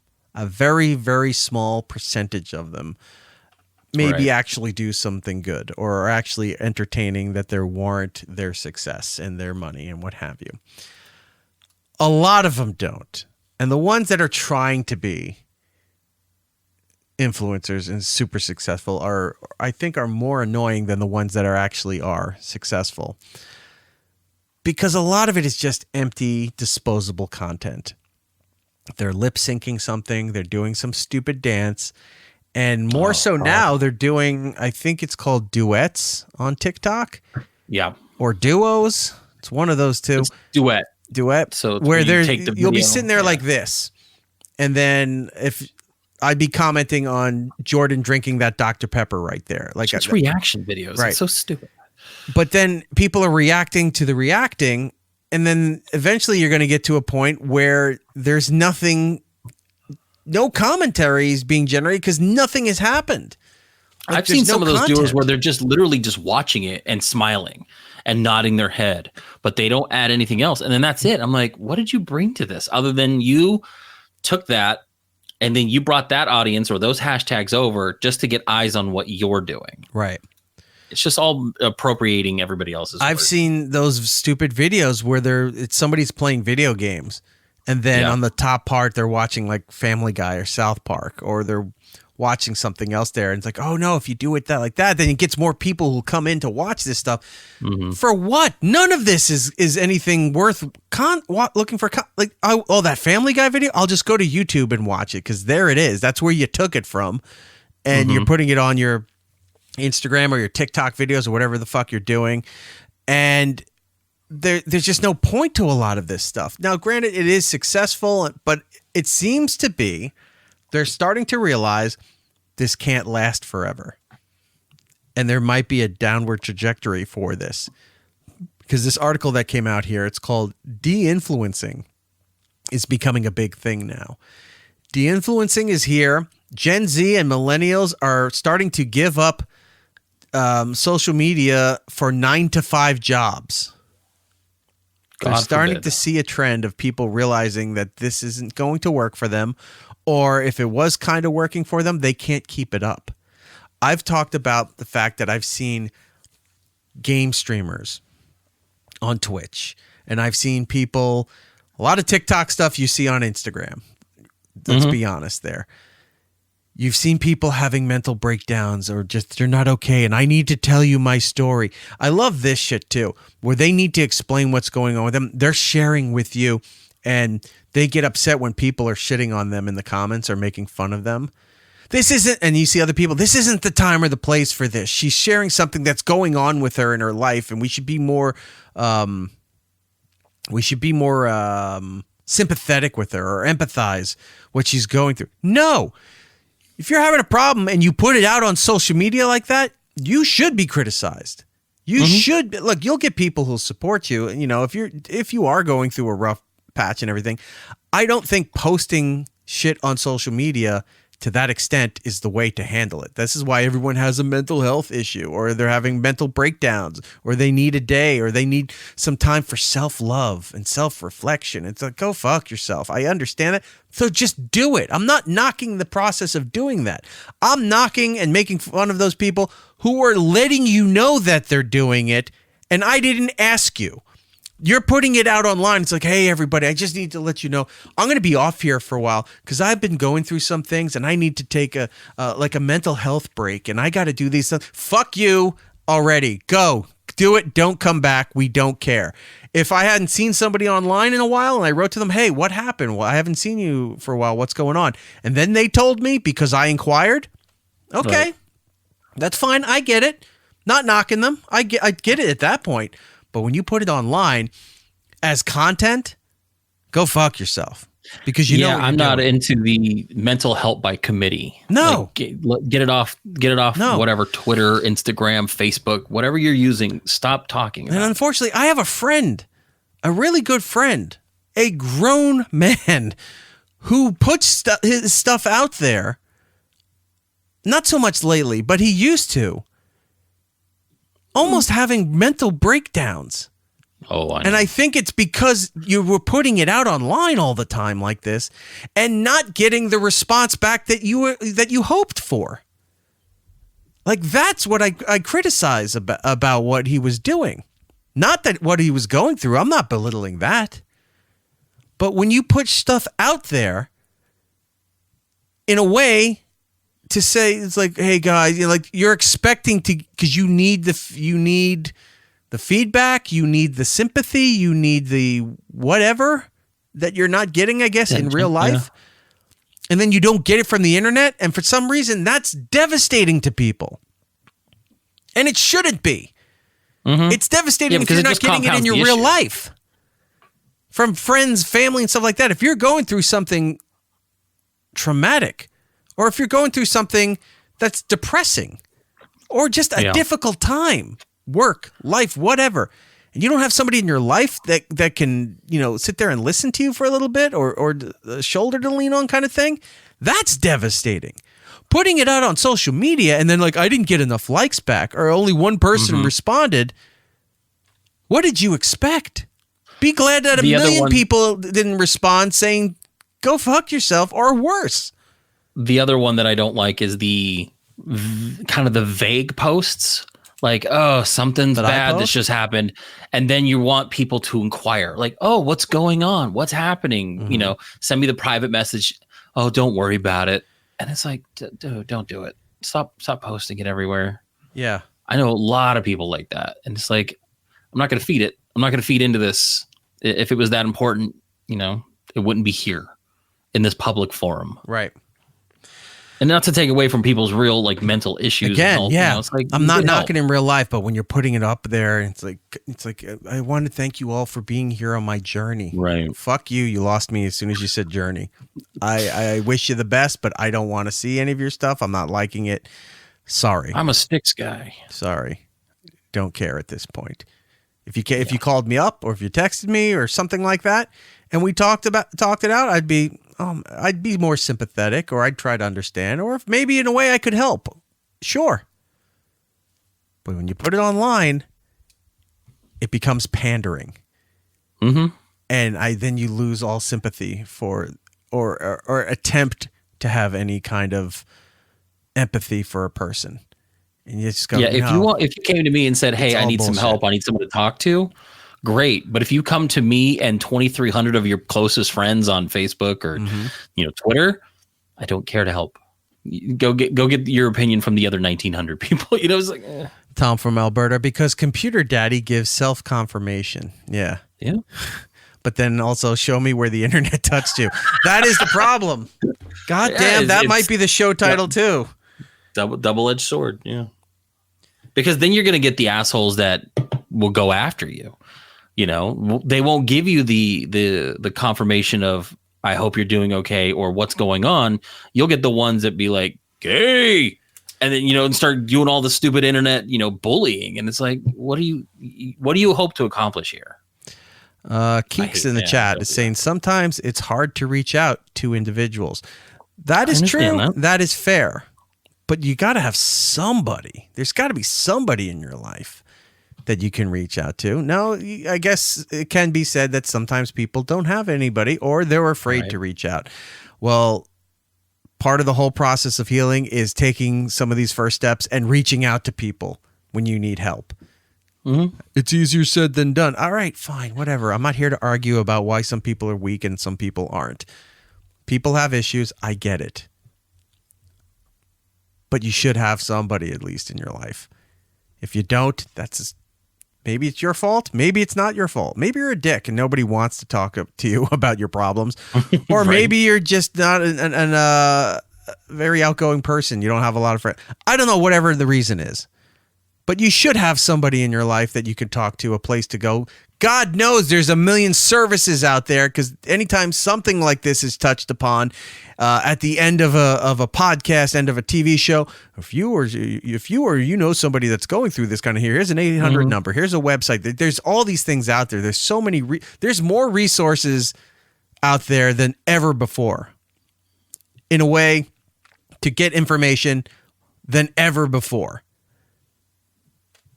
Putting yourself online, crying, the women who are in cars and they're crying and screaming about something because they got to do it in the car. Get a hold of yourself. Take a breath. Take a drink of water from your lead-based Stanley cup and recompose yourself, because putting yourself out screaming when they talk like this, that, all people want to do is punch you. And all people want to do is just flame you and watch your life burn, because you're going through something, but you presented yourself to being worse than what your actual problem is. Yeah. Stop putting that stuff out there. It doesn't help. Well, that's how some people deal with their issues. And then you deserve the repercussions from it then. Whether it's positive or negative, you deserve the positive or you deserve the negative. Whatever you get is what you get. I just realized I did do another Eric thing the other day where a close friend of mine, told me an incident that happened with their child. And my first reaction was a sarcastic remark. And then I was like, oh, I should probably see, is he okay first? My first reaction was a snarky Eric kind of comment. What was it? Oh, I should. I'm not going to put his kid's name out there, but it starts with a P. So, he basically said, hey, my kid just choked on a meatball. And it was like he was like real panicked about it, and tried to call police, do the Heimlich and stuff like that. But my first comment was R.I. and then P, and it was his name, and I was just like, oh, maybe I should have said, oh my god, is he okay first? Yeah, it was a real asshole moment. I feel kind of bad about it, but it also reminds me of something you would have done, and then had to walk it back for a second, and realize maybe the first thing in your head isn't the first thing you should type. Yeah, I felt kind of bad. Jordan? Made sure he was okay, and followed up. But Jordan? yeah, it was Jordan. It was a dick move. Jordan. Yes, sir. Going to hell. That's hilarious. Yeah. Yeah. I would have said, like, well, how bad is your cooking?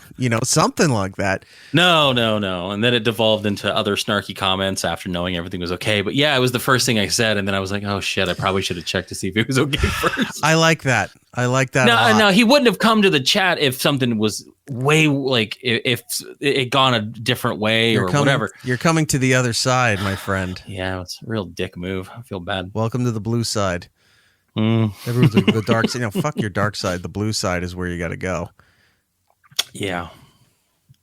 So I know you're probably out there watching. I do apologize, and I'm glad everything's okay. Me too. But yeah, but that was hilarious. That should have been. It was pretty good. Anyway, so people putting their shit out. Going back to the interview, the article that we're talking about here. People putting themselves out online. I've seen gamers crying and complaining. I saw a gamer this week I told you about. Yeah, last night you were telling us about it. The person was complaining that the dynamic of a game that he has been playing for the last few years has changed because his channel focuses on this one game. And he said he's not complaining. I'll give him this. He wasn't complaining. He wasn't arguing. He wasn't putting it away, begging you for anything. He wasn't. Somebody asked him a question, and he was talking about it. He was speaking very matter-of-factly about the situation going on with his life and with his streaming. He was saying, he's like, some of the stuff in this game has changed so much. There's there's still a lot of people playing this game. It's still a very popular game, but I guess there's not as many are playing it the way that this person plays the game. There's different ways to play the game, and he plays it in a certain style. And there's not a lot of people doing this, I guess, right now that he's running into. And he said, because of that, and the gameplay's down, and some changes were made. He's like, I really don't want to have to make some changes, but I think I may have to consider the fact that I might have to start streaming at a different day part, which sucks because this part that day part that I'm streaming. I like some of the people that I run into and the regulars or what have you. So if, switching to a different day part would mean different people and different situations. So maybe that is the thing. I don't know. Or if it continues going this way, I might have to, consider going back to work. And again, he wasn't complaining. He was not crying. He was just speaking very matter-of-factly of what was going on and decisions he was facing. Now, still, the fact that this is what he has to deal with is ridiculous.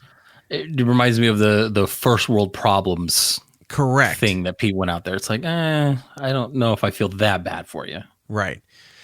So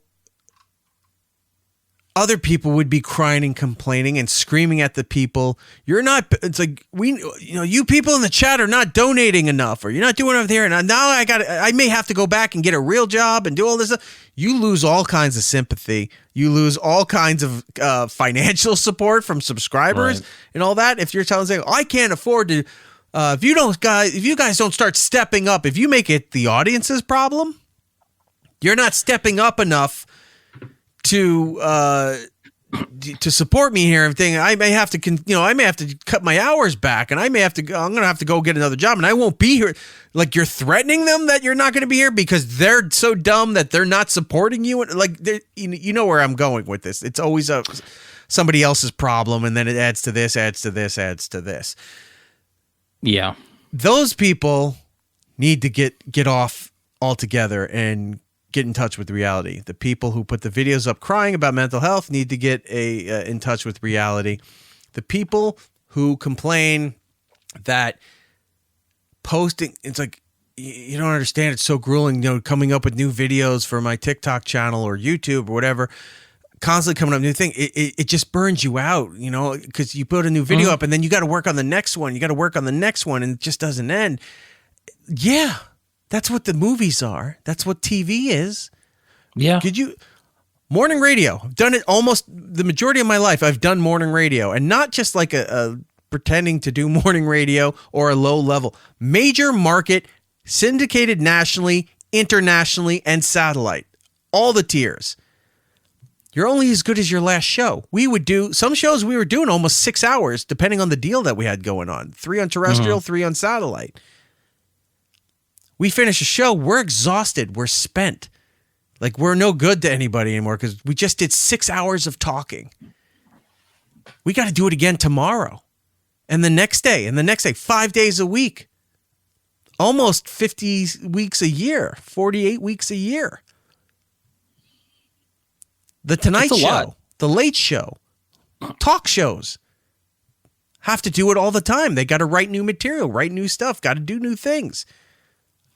That's where you get exhausted. That's where you get burnt because you're generating material. Some of these people out there where they're doing dances or they're putting out their nonsense, it's like, you don't know what I go through. No, I know what you go through. A lot of people know what you go through. They go through worse because they're working real jobs. 9 to 5. Some are working overnight shifts. Some are driving trucks like Tom. Real work, real tiring, real exhaustion. They can complain. It's like every time I put out a new video, and that last video only got like 30,000 likes, and I don't know what happened. It's like, oh, shut up. Shut the fuck up. Back to the article. So de-influencing is becoming a thing now. So this article talks about somebody named Hannah Warlings. I'm not familiar with her, is no longer under the influence of the limelight. They put influence in italics because, you know, play on words. In July 2023, the virtual fashionista who amassed a fan base of 1.8 million since pursuing full-time content creation in March 2020. 1.8 million is not bad. Good for her. I was going to say. Noticed that chasing social media virality had lost its once intoxicating hook. Incessant pumping out styling how-tos alongside promotional posts for the posh likes of Ralph Lauren and Jimmy Choo, Choo. Yeah. All right. I'm not familiar with that. Shoes? Okay. Yeah, Jimmy Choo's or shoes. Left the brunette unfulfilled. Solo filming herself at home each day ultimately sent the self-professed extreme extrovert spiraling into depression. But she hadn't lost her passion for fashion. Instead, the Gen Zer had grown disinterested in influencing. When you're an influencer, you become the product. You're selling yourself to the world, Warling, age 26 from Los Angeles. No surprise there. Explained. And when you're the product, you can't stop. You always have to be on all the time. You're constantly updating your socials, making videos, taking on brand deals because your livelihood depends on it, she said. Living that lifestyle can be extremely difficult. Of the estimated 10.2 million digital trendsetters across the U.S., if you have 10.2 million digital trendsetters, they all can't be influencing people to do shit. 10 million people are telling you how to wear makeup the wrong way, how to wear makeup the right way, how to wear these shoes, how to wear these clothes, eat this fast food, whatever. 10 million people are telling a country of what, 380 million? How to live their life? The world of what, almost 8 billion people on the planet? Yeah. We are a... Can't say that. We are a really stupid race. The human race, if we're being influenced by this stuff. So a lot of people are. I can't say all of them, but a lot of people are. I see your jokes, Tom. I am not putting that up there, and that's for your own safety concern. All right, moving on to what she said. Of the estimated 10.2 million digital trendsetters across the United States, Warling is one of the growing number of dissenters to walk away from the glitzy world of influencing, an industry projected to be worth $24 billion by the close of the year. In fact, a February 2024 report noted that the influencer market dominated by internet megastars such as Charlie D'Amelio. I think I met her at Jingle Ball. Her name sounds familiar. That she has a sister that I think sings. Is there a Dixie or something? Daisy? No. There's another D'Amelio that I remember meeting at Jingle Ball.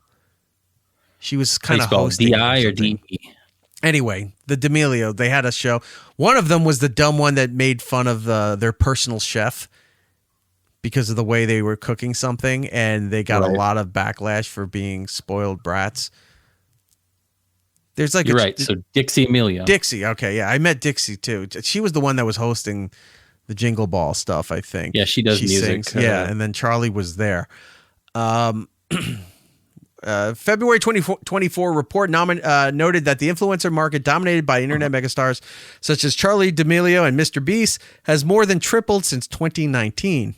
Owing to the COVID-19 pandemic, which sent quarantine-exhausted creatives flocking to Instagram, TikTok, and YouTube for interpersonal connections, online fame became attainable to everyday folks. Top universities such as USC, Cornell, Duke, and Chapman have even rolled out courses dedicated to influencership for spotlight wannabes. Imagine you're paying college for your kid, and they're going to courses on being an internet influencer. You know, I'm pulling you out of college. Use your influencing to pay the next semester then, because I'm done. Right.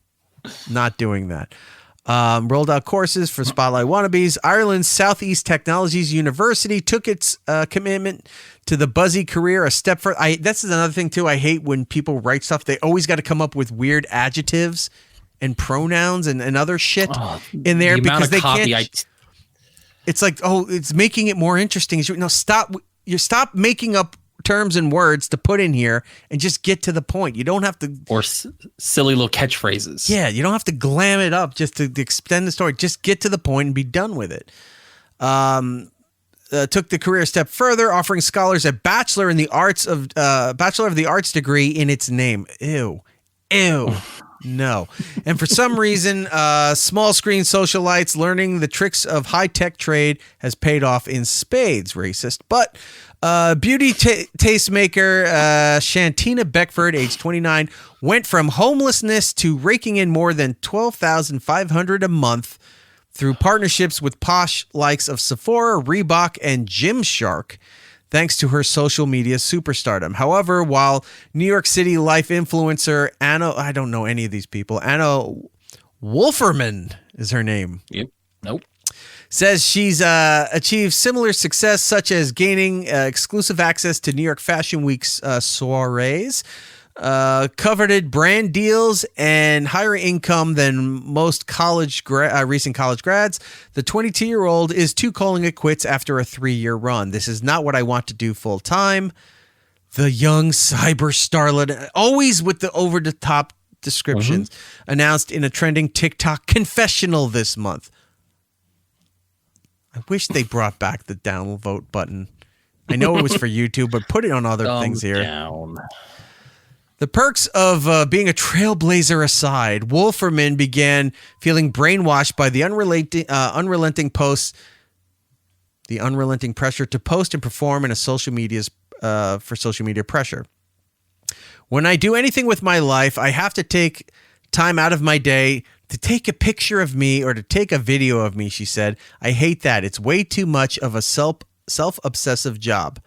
That's interesting. That they're saying that they're realizing. They're starting to realize it? Yeah, that is very interesting. That's almost like a waking up kind of moment. Like, it's not always about me, but I have to make it about me. She said, I feel like since becoming an influencer, I haven't really done anything with my brain. That should be on a t-shirt. I haven't really done anything with my brain. Quote, influencer right there. Let's make that happen. Another influencer, Marissa Kay, age 25, bowed out of the petite fashion influencer sphere at the top of the year. She's now a marketing executive, told her over 41,000 TikTok followers. She's grown tired of busting my ass curating cutesy clips in order to make ends meet, an uphill battle during months when sponsorship deals were few. Financial stability is also incentivizing Abigail Grace, age 25, a fitness and makeup maven from Arkansas, to pursue a more traditional 9-to-5 job. I'm definitely not at the point where I'm making a super comfortable living, she admitted. It's extremely financially stressful, especially in this economy. If there's just more people talking about how their lives suck, I mean, we can't just keep going. I mean, I'd like to, but we can't just keep going on with this. Here's another person from the mental health side of things on social media. If you struggle with self-worth and your value is measured by dollars and followers, it's incredibly difficult to create boundaries around that. All right. So a lot of these people are realizing that this superficial nonsense is just, it's not sustainable. No. For some people it is. A lot of them, it's not. This one secured a full-time in-office job as a social growth strategist with a fashion company last September. The entrepreneur turned staffer is earning just about as much money as she made working for herself. And while her parents, both retired mechanical engineers, initially thought she was nuts for ditching the freedom of influencing to rejoin. That's interesting. Let me reread this again. And her parents, both retired mechanical engineers, initially thought she was nuts for ditching the freedoms of influencing to join the rat race. It's usually the other way around. When your kid tells you, I'm not finishing college or I'm not going to get a job, I'm just going to make TikTok videos. Then you think they're fucking crazy.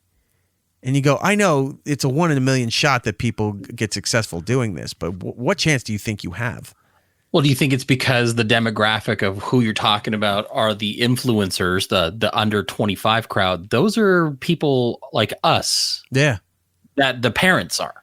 So now we are maybe not pushing the college route as much because, you know, I've told my daughter this and she's only 12, but, you know, I've said, you know, college is not for everybody. If it's not something you want to do, get a trade, do something. You're going to learn something. Understand. But you know what I mean? Like, so we're not the greatest generation group where we're telling you have to go to college. This is your path. We're now changing the demographic. You're going to have these influencers are now going to be completely different with their kids. So it's just, it's a changing dynamic now. I get it. Like, it took me a while to fully understand it, but as you know, sometime in the last decade, I was grasping the concept of when you're going to school and you're learning social media and you're learning video editing and audio producing and all of these other things, right?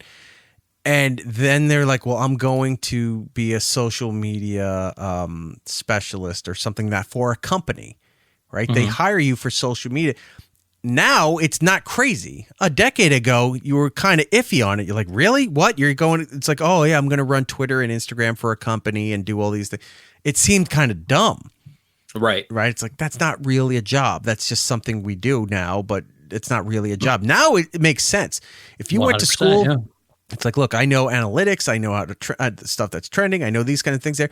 You go to school, you learn a lot of this stuff. You learn the video editing. You learn all of this stuff. And you said, I'm going to pursue a job doing social media development or promoting or whatever for companies or whatever. Now it's not considered crazy. Now you're like, that's great. Yeah, they pay pretty well for that kind of stuff. Good. Hope you could get that kind of job because it makes sense now to do it. Back then, it didn't make any sense.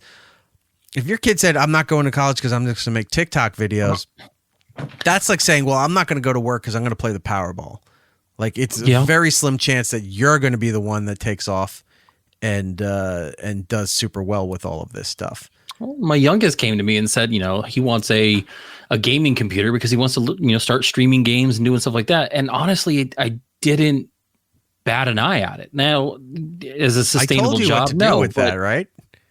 Remember when we were talking about that? You were going to make a dummy account where you play the games with him and you just destroy him while he's playing games. Yeah. Bring him on to Sea of Thieves and just trash him. Yeah, why not? Shit talk him, get one of those voice changers. Right? Go ahead and stream and I'll be upstairs. I'll be up, you know, hook it up on the Steam Deck. Tom's saying if you ask any influencer from 10 years ago, they all say the exact same thing. It's not a sustainable career.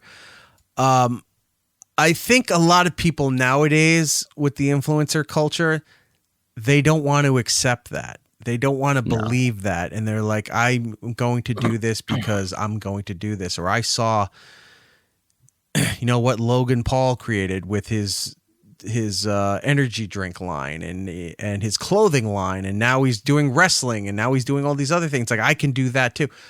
If you can pull that off, God bless you, more power to you. Yeah. But forever, how many influencers make it? Like, for every one Mr. Beast, you've got 75 other people trying to get into it that are never going to be noticeable. Right.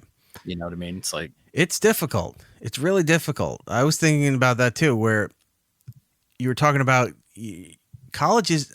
I've really grown to the point where I think college is a lot of bullshit, except for certain careers that I think you need it. If you're going to be a doctor, a lawyer, maybe an architect, something to do with finance, you got to go through some advanced study and education to be good at that. Hedge fund stuff, brokerage, like all that kind of shit. But I don't think you need it for a lot of other things too. Maybe take a vocational course in business management or financial management, as far as like how to, I guess back in the day was how to balance a checkbook, but keep your ledgers and all that shit on straight and running a business that way. That can be vocational teaching. That doesn't need to be a full 4-year college nonsense where you can go get the training that you need for some of this stuff. Television production, radio production, music, audio editing. Those are specialty things that you don't need 4 years of college for. If you can get into some kind of vocational project, school or specialty school, it's like, hey, I can go to this school for 2 years and I can start learning how to put together a full audio studio for recording music and recording all of these things and learn mastering and learn all of that stuff. I would, if I had a kid that wanted to do that, I would spend the money to send them to that school specifically because they're getting exactly what they need, not the bullshit that a lot of colleges pad around this stuff, like influencer classes, which aren't going to do shit for these people. No, but if you can learn to, like you said, edit video, edit audio, your videos that you want to be an influencer for will stand out against other product. It's like you say, about art, this show, yes, there can be other shows like this, or there can be other shows like that, but you have put the time in to create a better product, a more put together product than 99% of the other people out there trying to do the same thing. Right. And it's because you know what you're doing. You've done the work. You're up till 5 a.m, high-fiving your kid as they're getting up and you're going to bed. I mean, it's one of those lifestyles that you've cultivated through time and experience, and you've went to college for stuff like this. There are places for those kinds of things. We are, like I said, we are past the generation of pushing college as the only. I think college was a complete waste for me. I mean, in some aspects, it was crucial, right? But a lot of it wasn't. Like I had to take a lot of general electives, and my school had a planetarium, so I kind of like taking the science class. I love astronomy. Planetarium. And I went to and took all the courses I could, but then they wouldn't let me take the last one because then that technically would be a minor, and I'd have to pay a lot more money to take that last course to fill my science blocks. So they wanted me to take a 101 class for geology, which was at 7 a.m. Nope, did mine online. It wasn't like I was doing morning radio yet, but I was doing nighttime radio and weekend radio for stations near my school and in Philadelphia and stuff. And so I have to travel and I got to do stuff and I work at night and then I come home and I got to sleep. That's why most of my courses were midday and afternoon. So then I could go to work after that. You want me to take a course at 7 a.m? Well, that's all that you can take right now, or else you got to pay all this money. Then I realized, I'm like, this is bullshit. This is your stupid college bullshit that you're requiring me, going into my senior year of college, that I have to take a course at 7 a.m. instead of going and working in the real world in the profession that I was studying and training to be in and had jobs in. You're making me come back to take a college a science class twice a week at 7 a.m. About rocks. I didn't. No, fuck you. I'm not doing it. And then you have some math classes. I don't need it. I don't need that. I don't need language classes. I don't need any of this shit except the classes that I need for the career that I want to do. Now, I understand when they say, well, you want to be well-rounded, it helps you out. I get it in some aspects, but for me and for television and for movie editing, I mean, if you work in the movies and all that stuff, you don't need all that shit. Go to a trade school, go to a vocational school, and learn hands-on how to edit film, how to edit video, how to shoot TV, how to do lighting, how to do cosmetology for for television and for movies, how to do audio engineering for radio, how to learn how to broadcast, take speech classes, those things matter. All that other shit didn't matter. And I realized in my junior to senior year, this was bullshit. I didn't need this shit. Like, this was a waste of my fucking time at that point. My older brother, went 1 year, realized college wasn't for him. He knew what he wanted to do. He wanted to be an electrician. And, now he does high-level union shit with, in the city, electrical work, fiber optics, all that high-end wiring stuff for security and data systems, stuff like that. Like, he comes in, puts in all that shit. My dad was screaming at him when he didn't want to go to college anymore. Like that was what their generation was told. You had to go to college. Yep. My brother dropped out of college, went and was doing, trade work, was an apprentice for, electrician, stuff like that, making more money than I could even fathom doing what he does. Imagining, thinking about had he gone to college, he would never be doing as well as he does now. Sometimes you just know.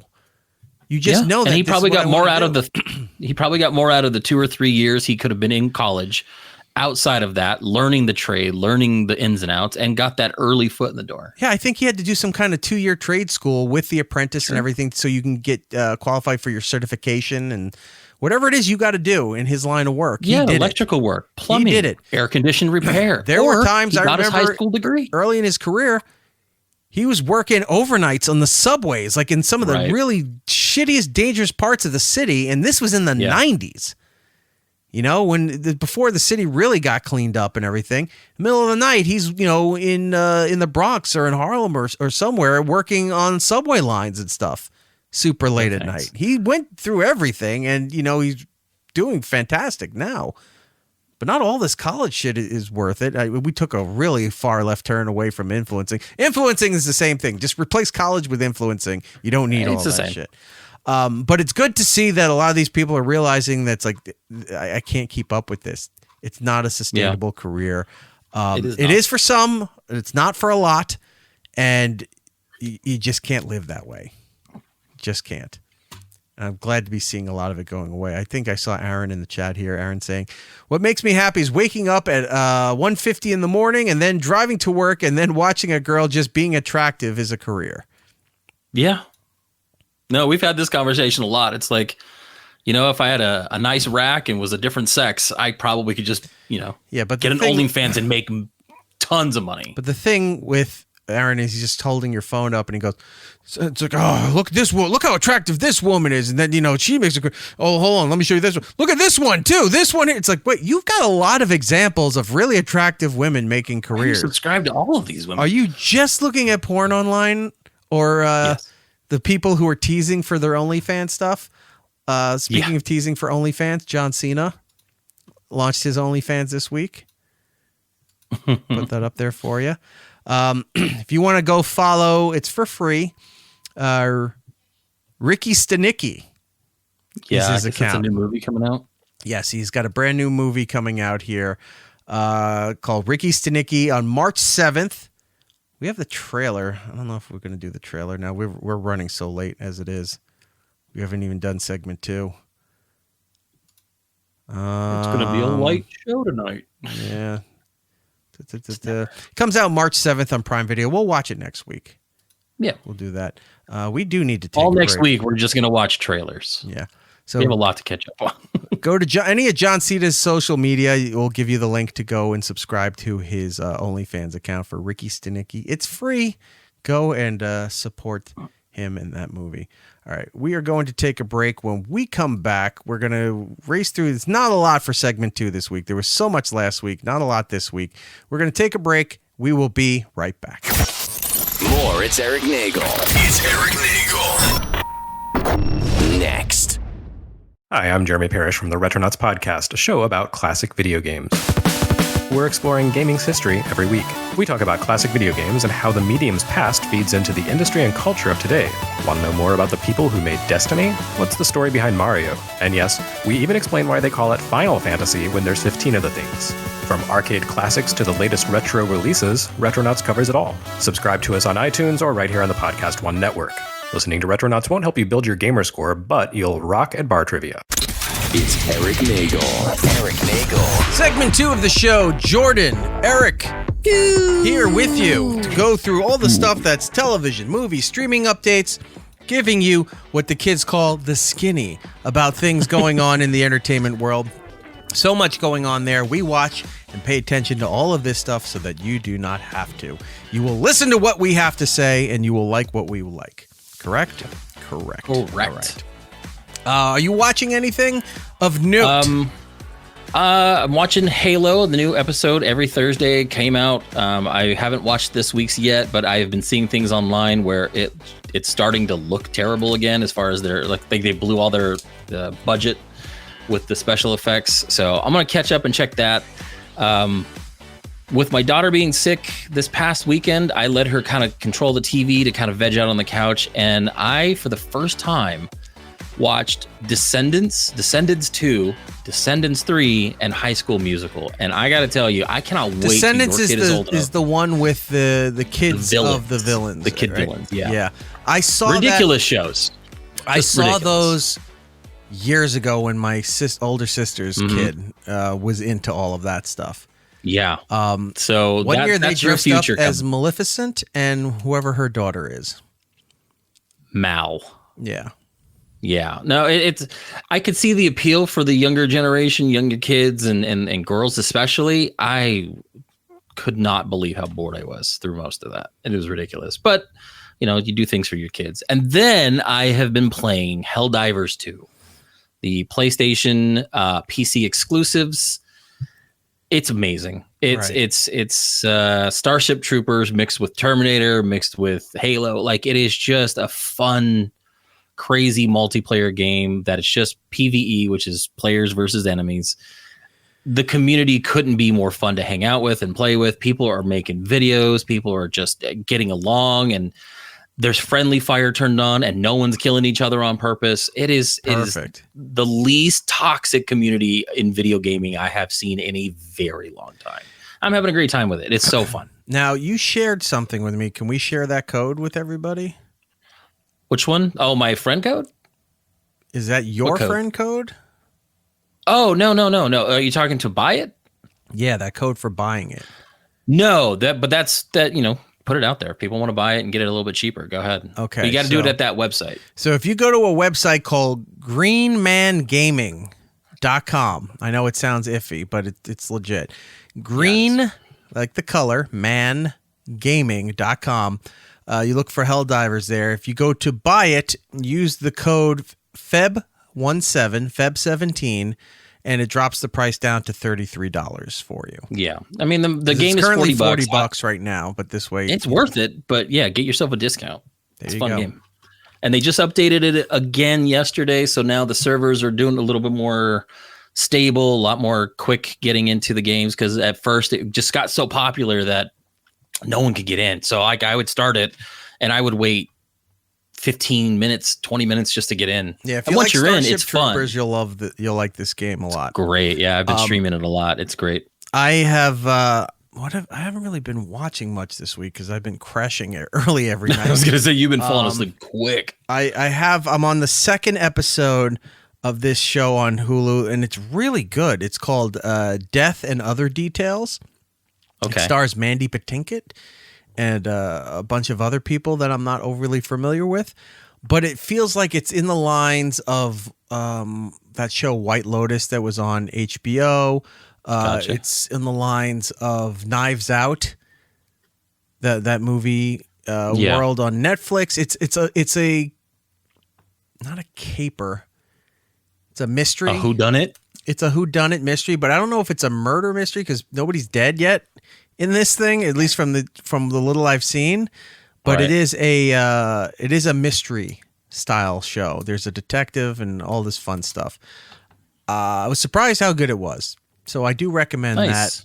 that. Okay. And I don't think I've watched anything else. I haven't watched anything else this week, so I got to get back on schedule.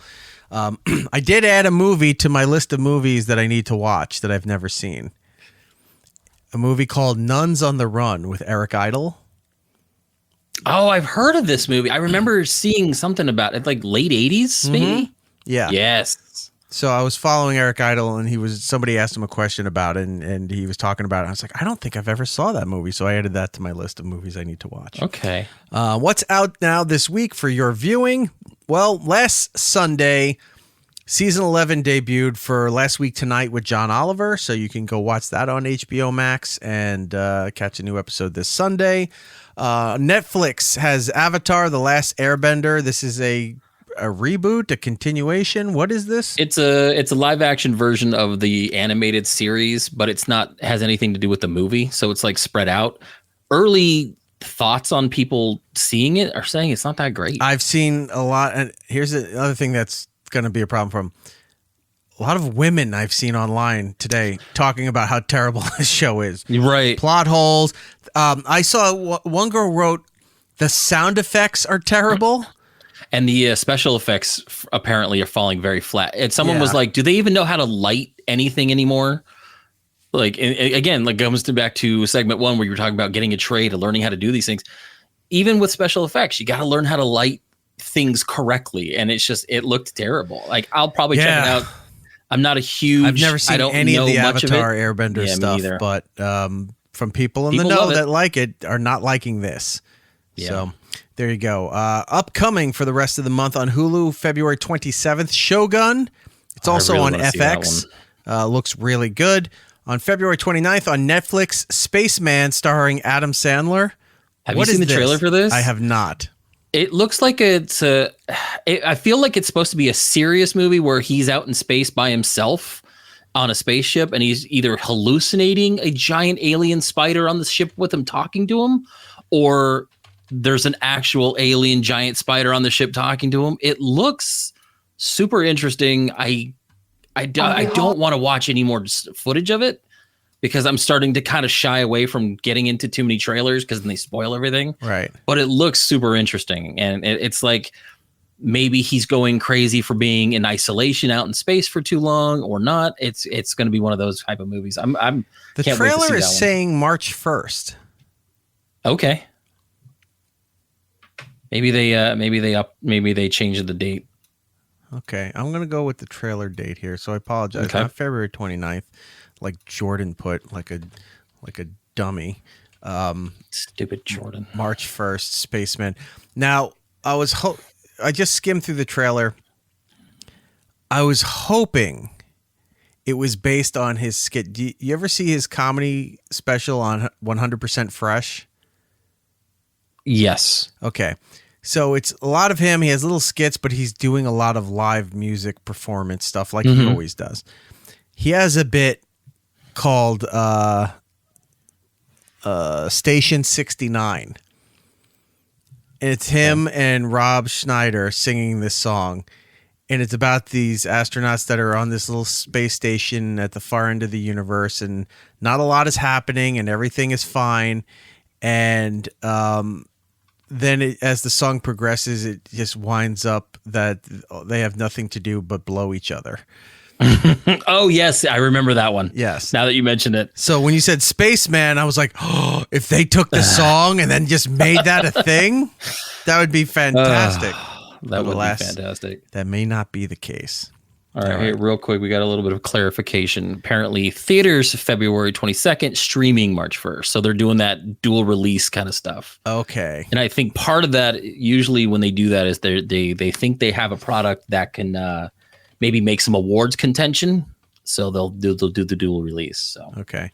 So theaters out now on theaters, and then streaming on March 1st on Netflix. There we go. Yeah. Happy compromise. We got more stuff to tell you about. As always, we're reminding you March 14th, Disney Plus, Hulu, ESPN Plus is going to start banning users from sharing their subscriptions and passwords with people outside of their household in the United States. Right now, they've only rolled it out in Canada. But now in the United States, all the Disney-owned platforms will start suspending accounts if you have logins outside of your home that aren't connected to your subscription. So be aware of that. And also, if you have Amazon Prime, you've already started paying the extra $3 to watch movies and TV shows without commercials or not. And I say that just in time not just in time. It comes out in June. What do I know? June 13th, season 4 of The Boys has been announced. If you have not seen Gen V, go watch that. It was really good. It's a really good spin-off to the Boys franchise and then ties everything together for season 4. Well, and then this new season of The Boys, it takes place 2 weeks after Gen V. So if you've watched Gen V, you're going to get a lot more continuation of that. Real quick, before we move on, I did find out something, and I need to confirm, but I believe it's true. So you know how Netflix has their tiers of streaming, like you can buy the ad one or whatever? Are they tiers of joy?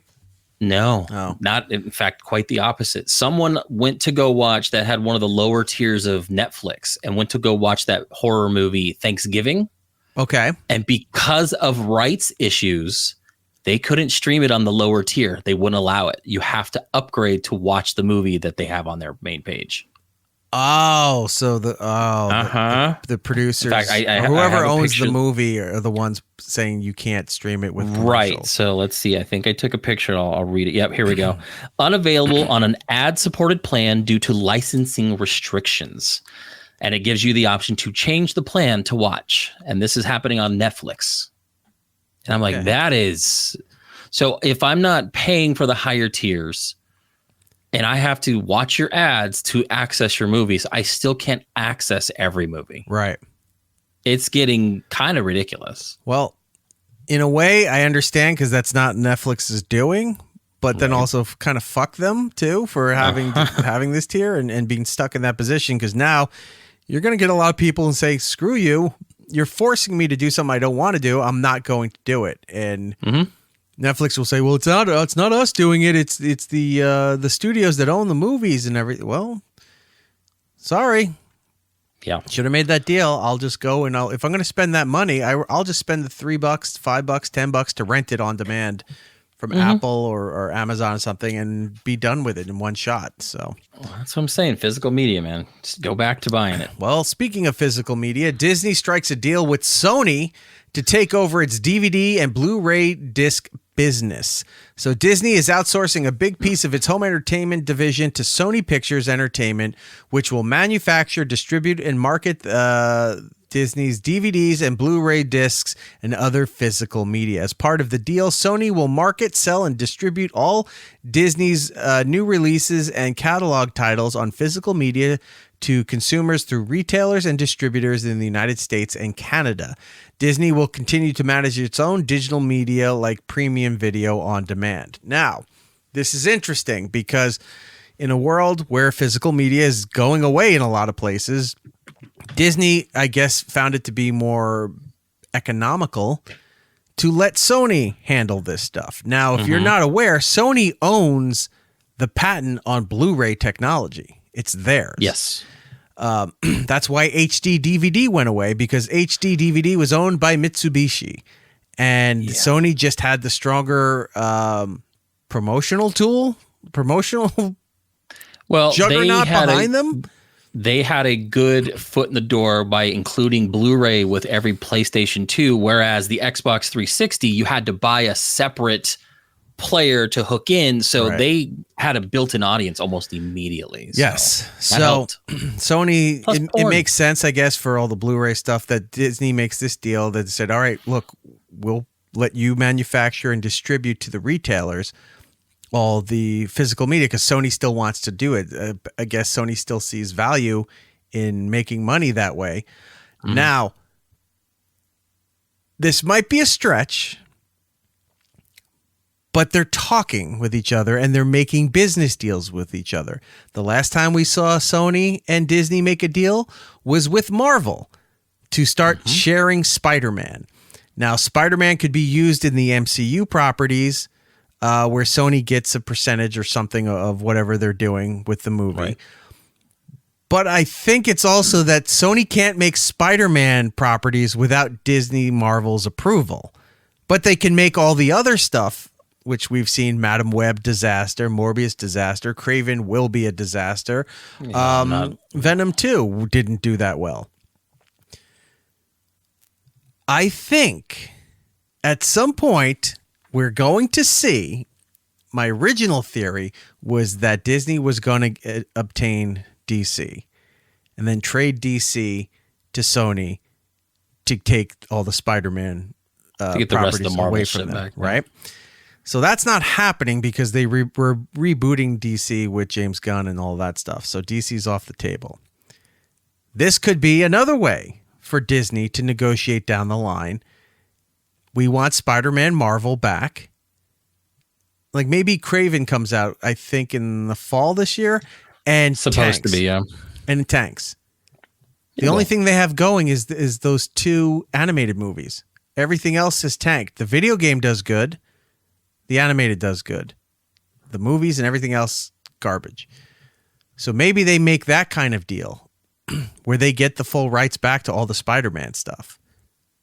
Yeah. Saying it's a stretch, but they're talking, they're making deals. Well, it's not so far-fetched that somewhere down the line we'll hear that Disney got all the Spider-Man rights back.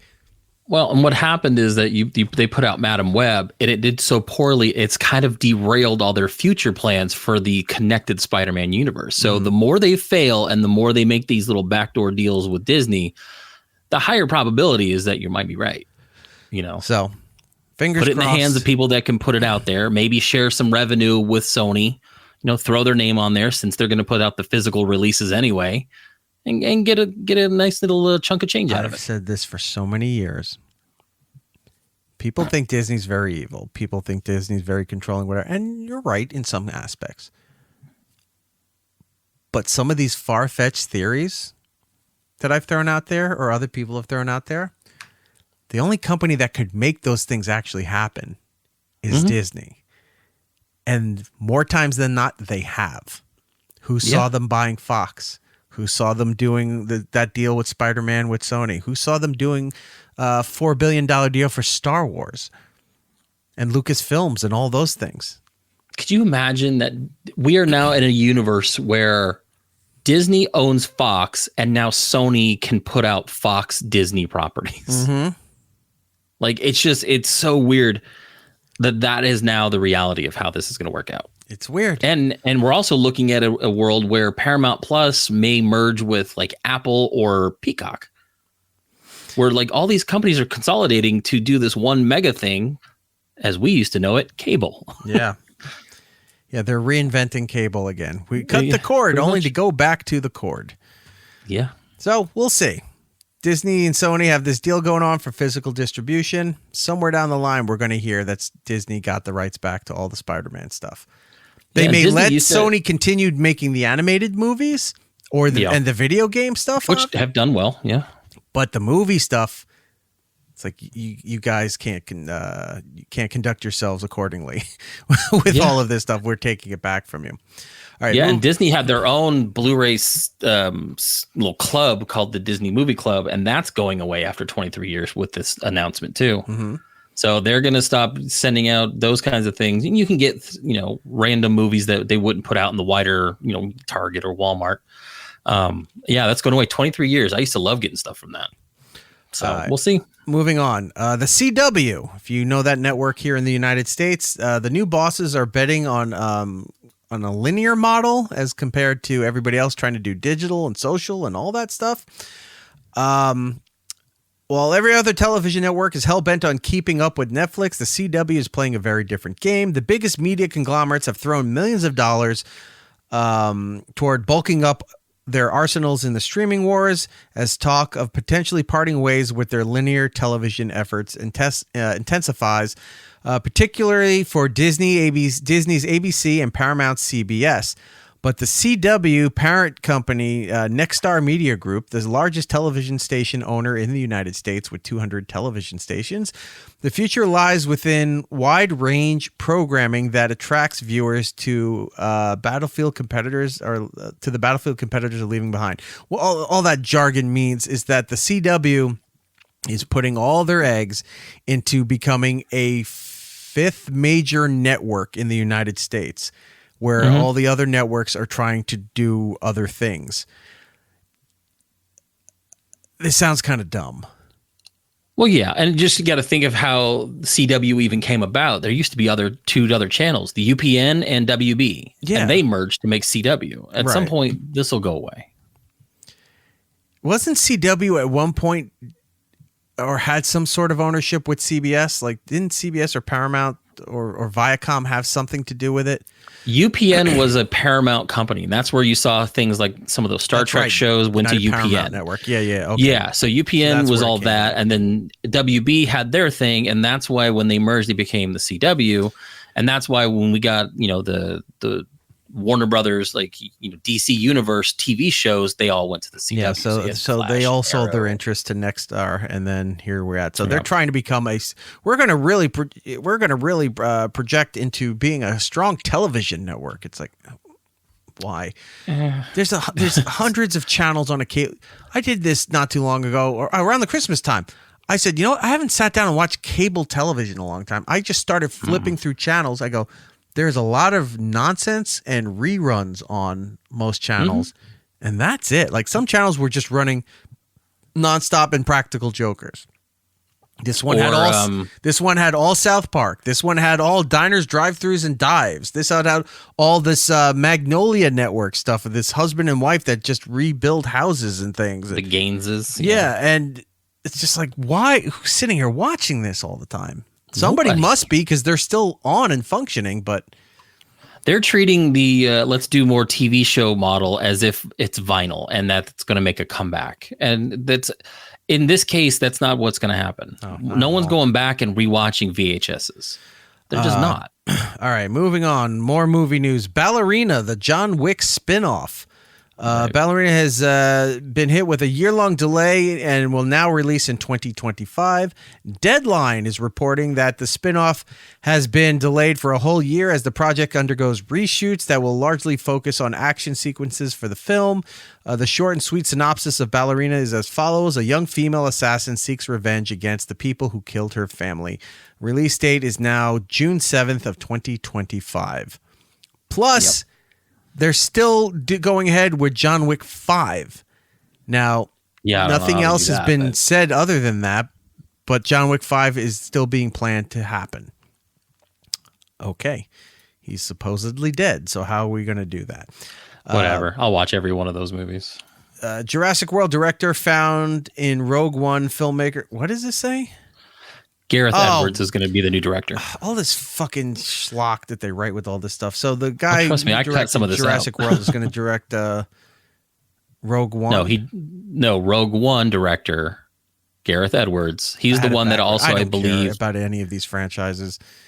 He's going to be doing Jurassic World spin-off. Have you watched Jurassic World? The first one? No, it sucks. It's terrible. Yeah, the first one was, the first one's okay, but it was like, okay, it's better than part 3. And then the second one was terrible. And the third one was just like trying to capitalize on. One of them, I saw the ending to one of them on TV. I don't remember which one, but it wasn't bad enough to have a Tyrannosaurus Rex. They had a mega Tyrannosaurus Rex. And that the Dominus Rex. Yeah, and that was fighting with the Tyrannosaurus Rex. So it's like, you've got the perfect creature in the Tyrannosaurus Rex. Why do you need something bigger than him? Well, and that was kind of the point of the story was like, if you've already got the best of, why do you keep genetically making it? It's because we as a society aren't as impressed anymore. So that's the next thing. So that was the point of that, but it still was stupid. Let's see. True Detective was renewed for a 5th season. I watched the first season. It was okay. The second season I didn't even finish because it was garbage.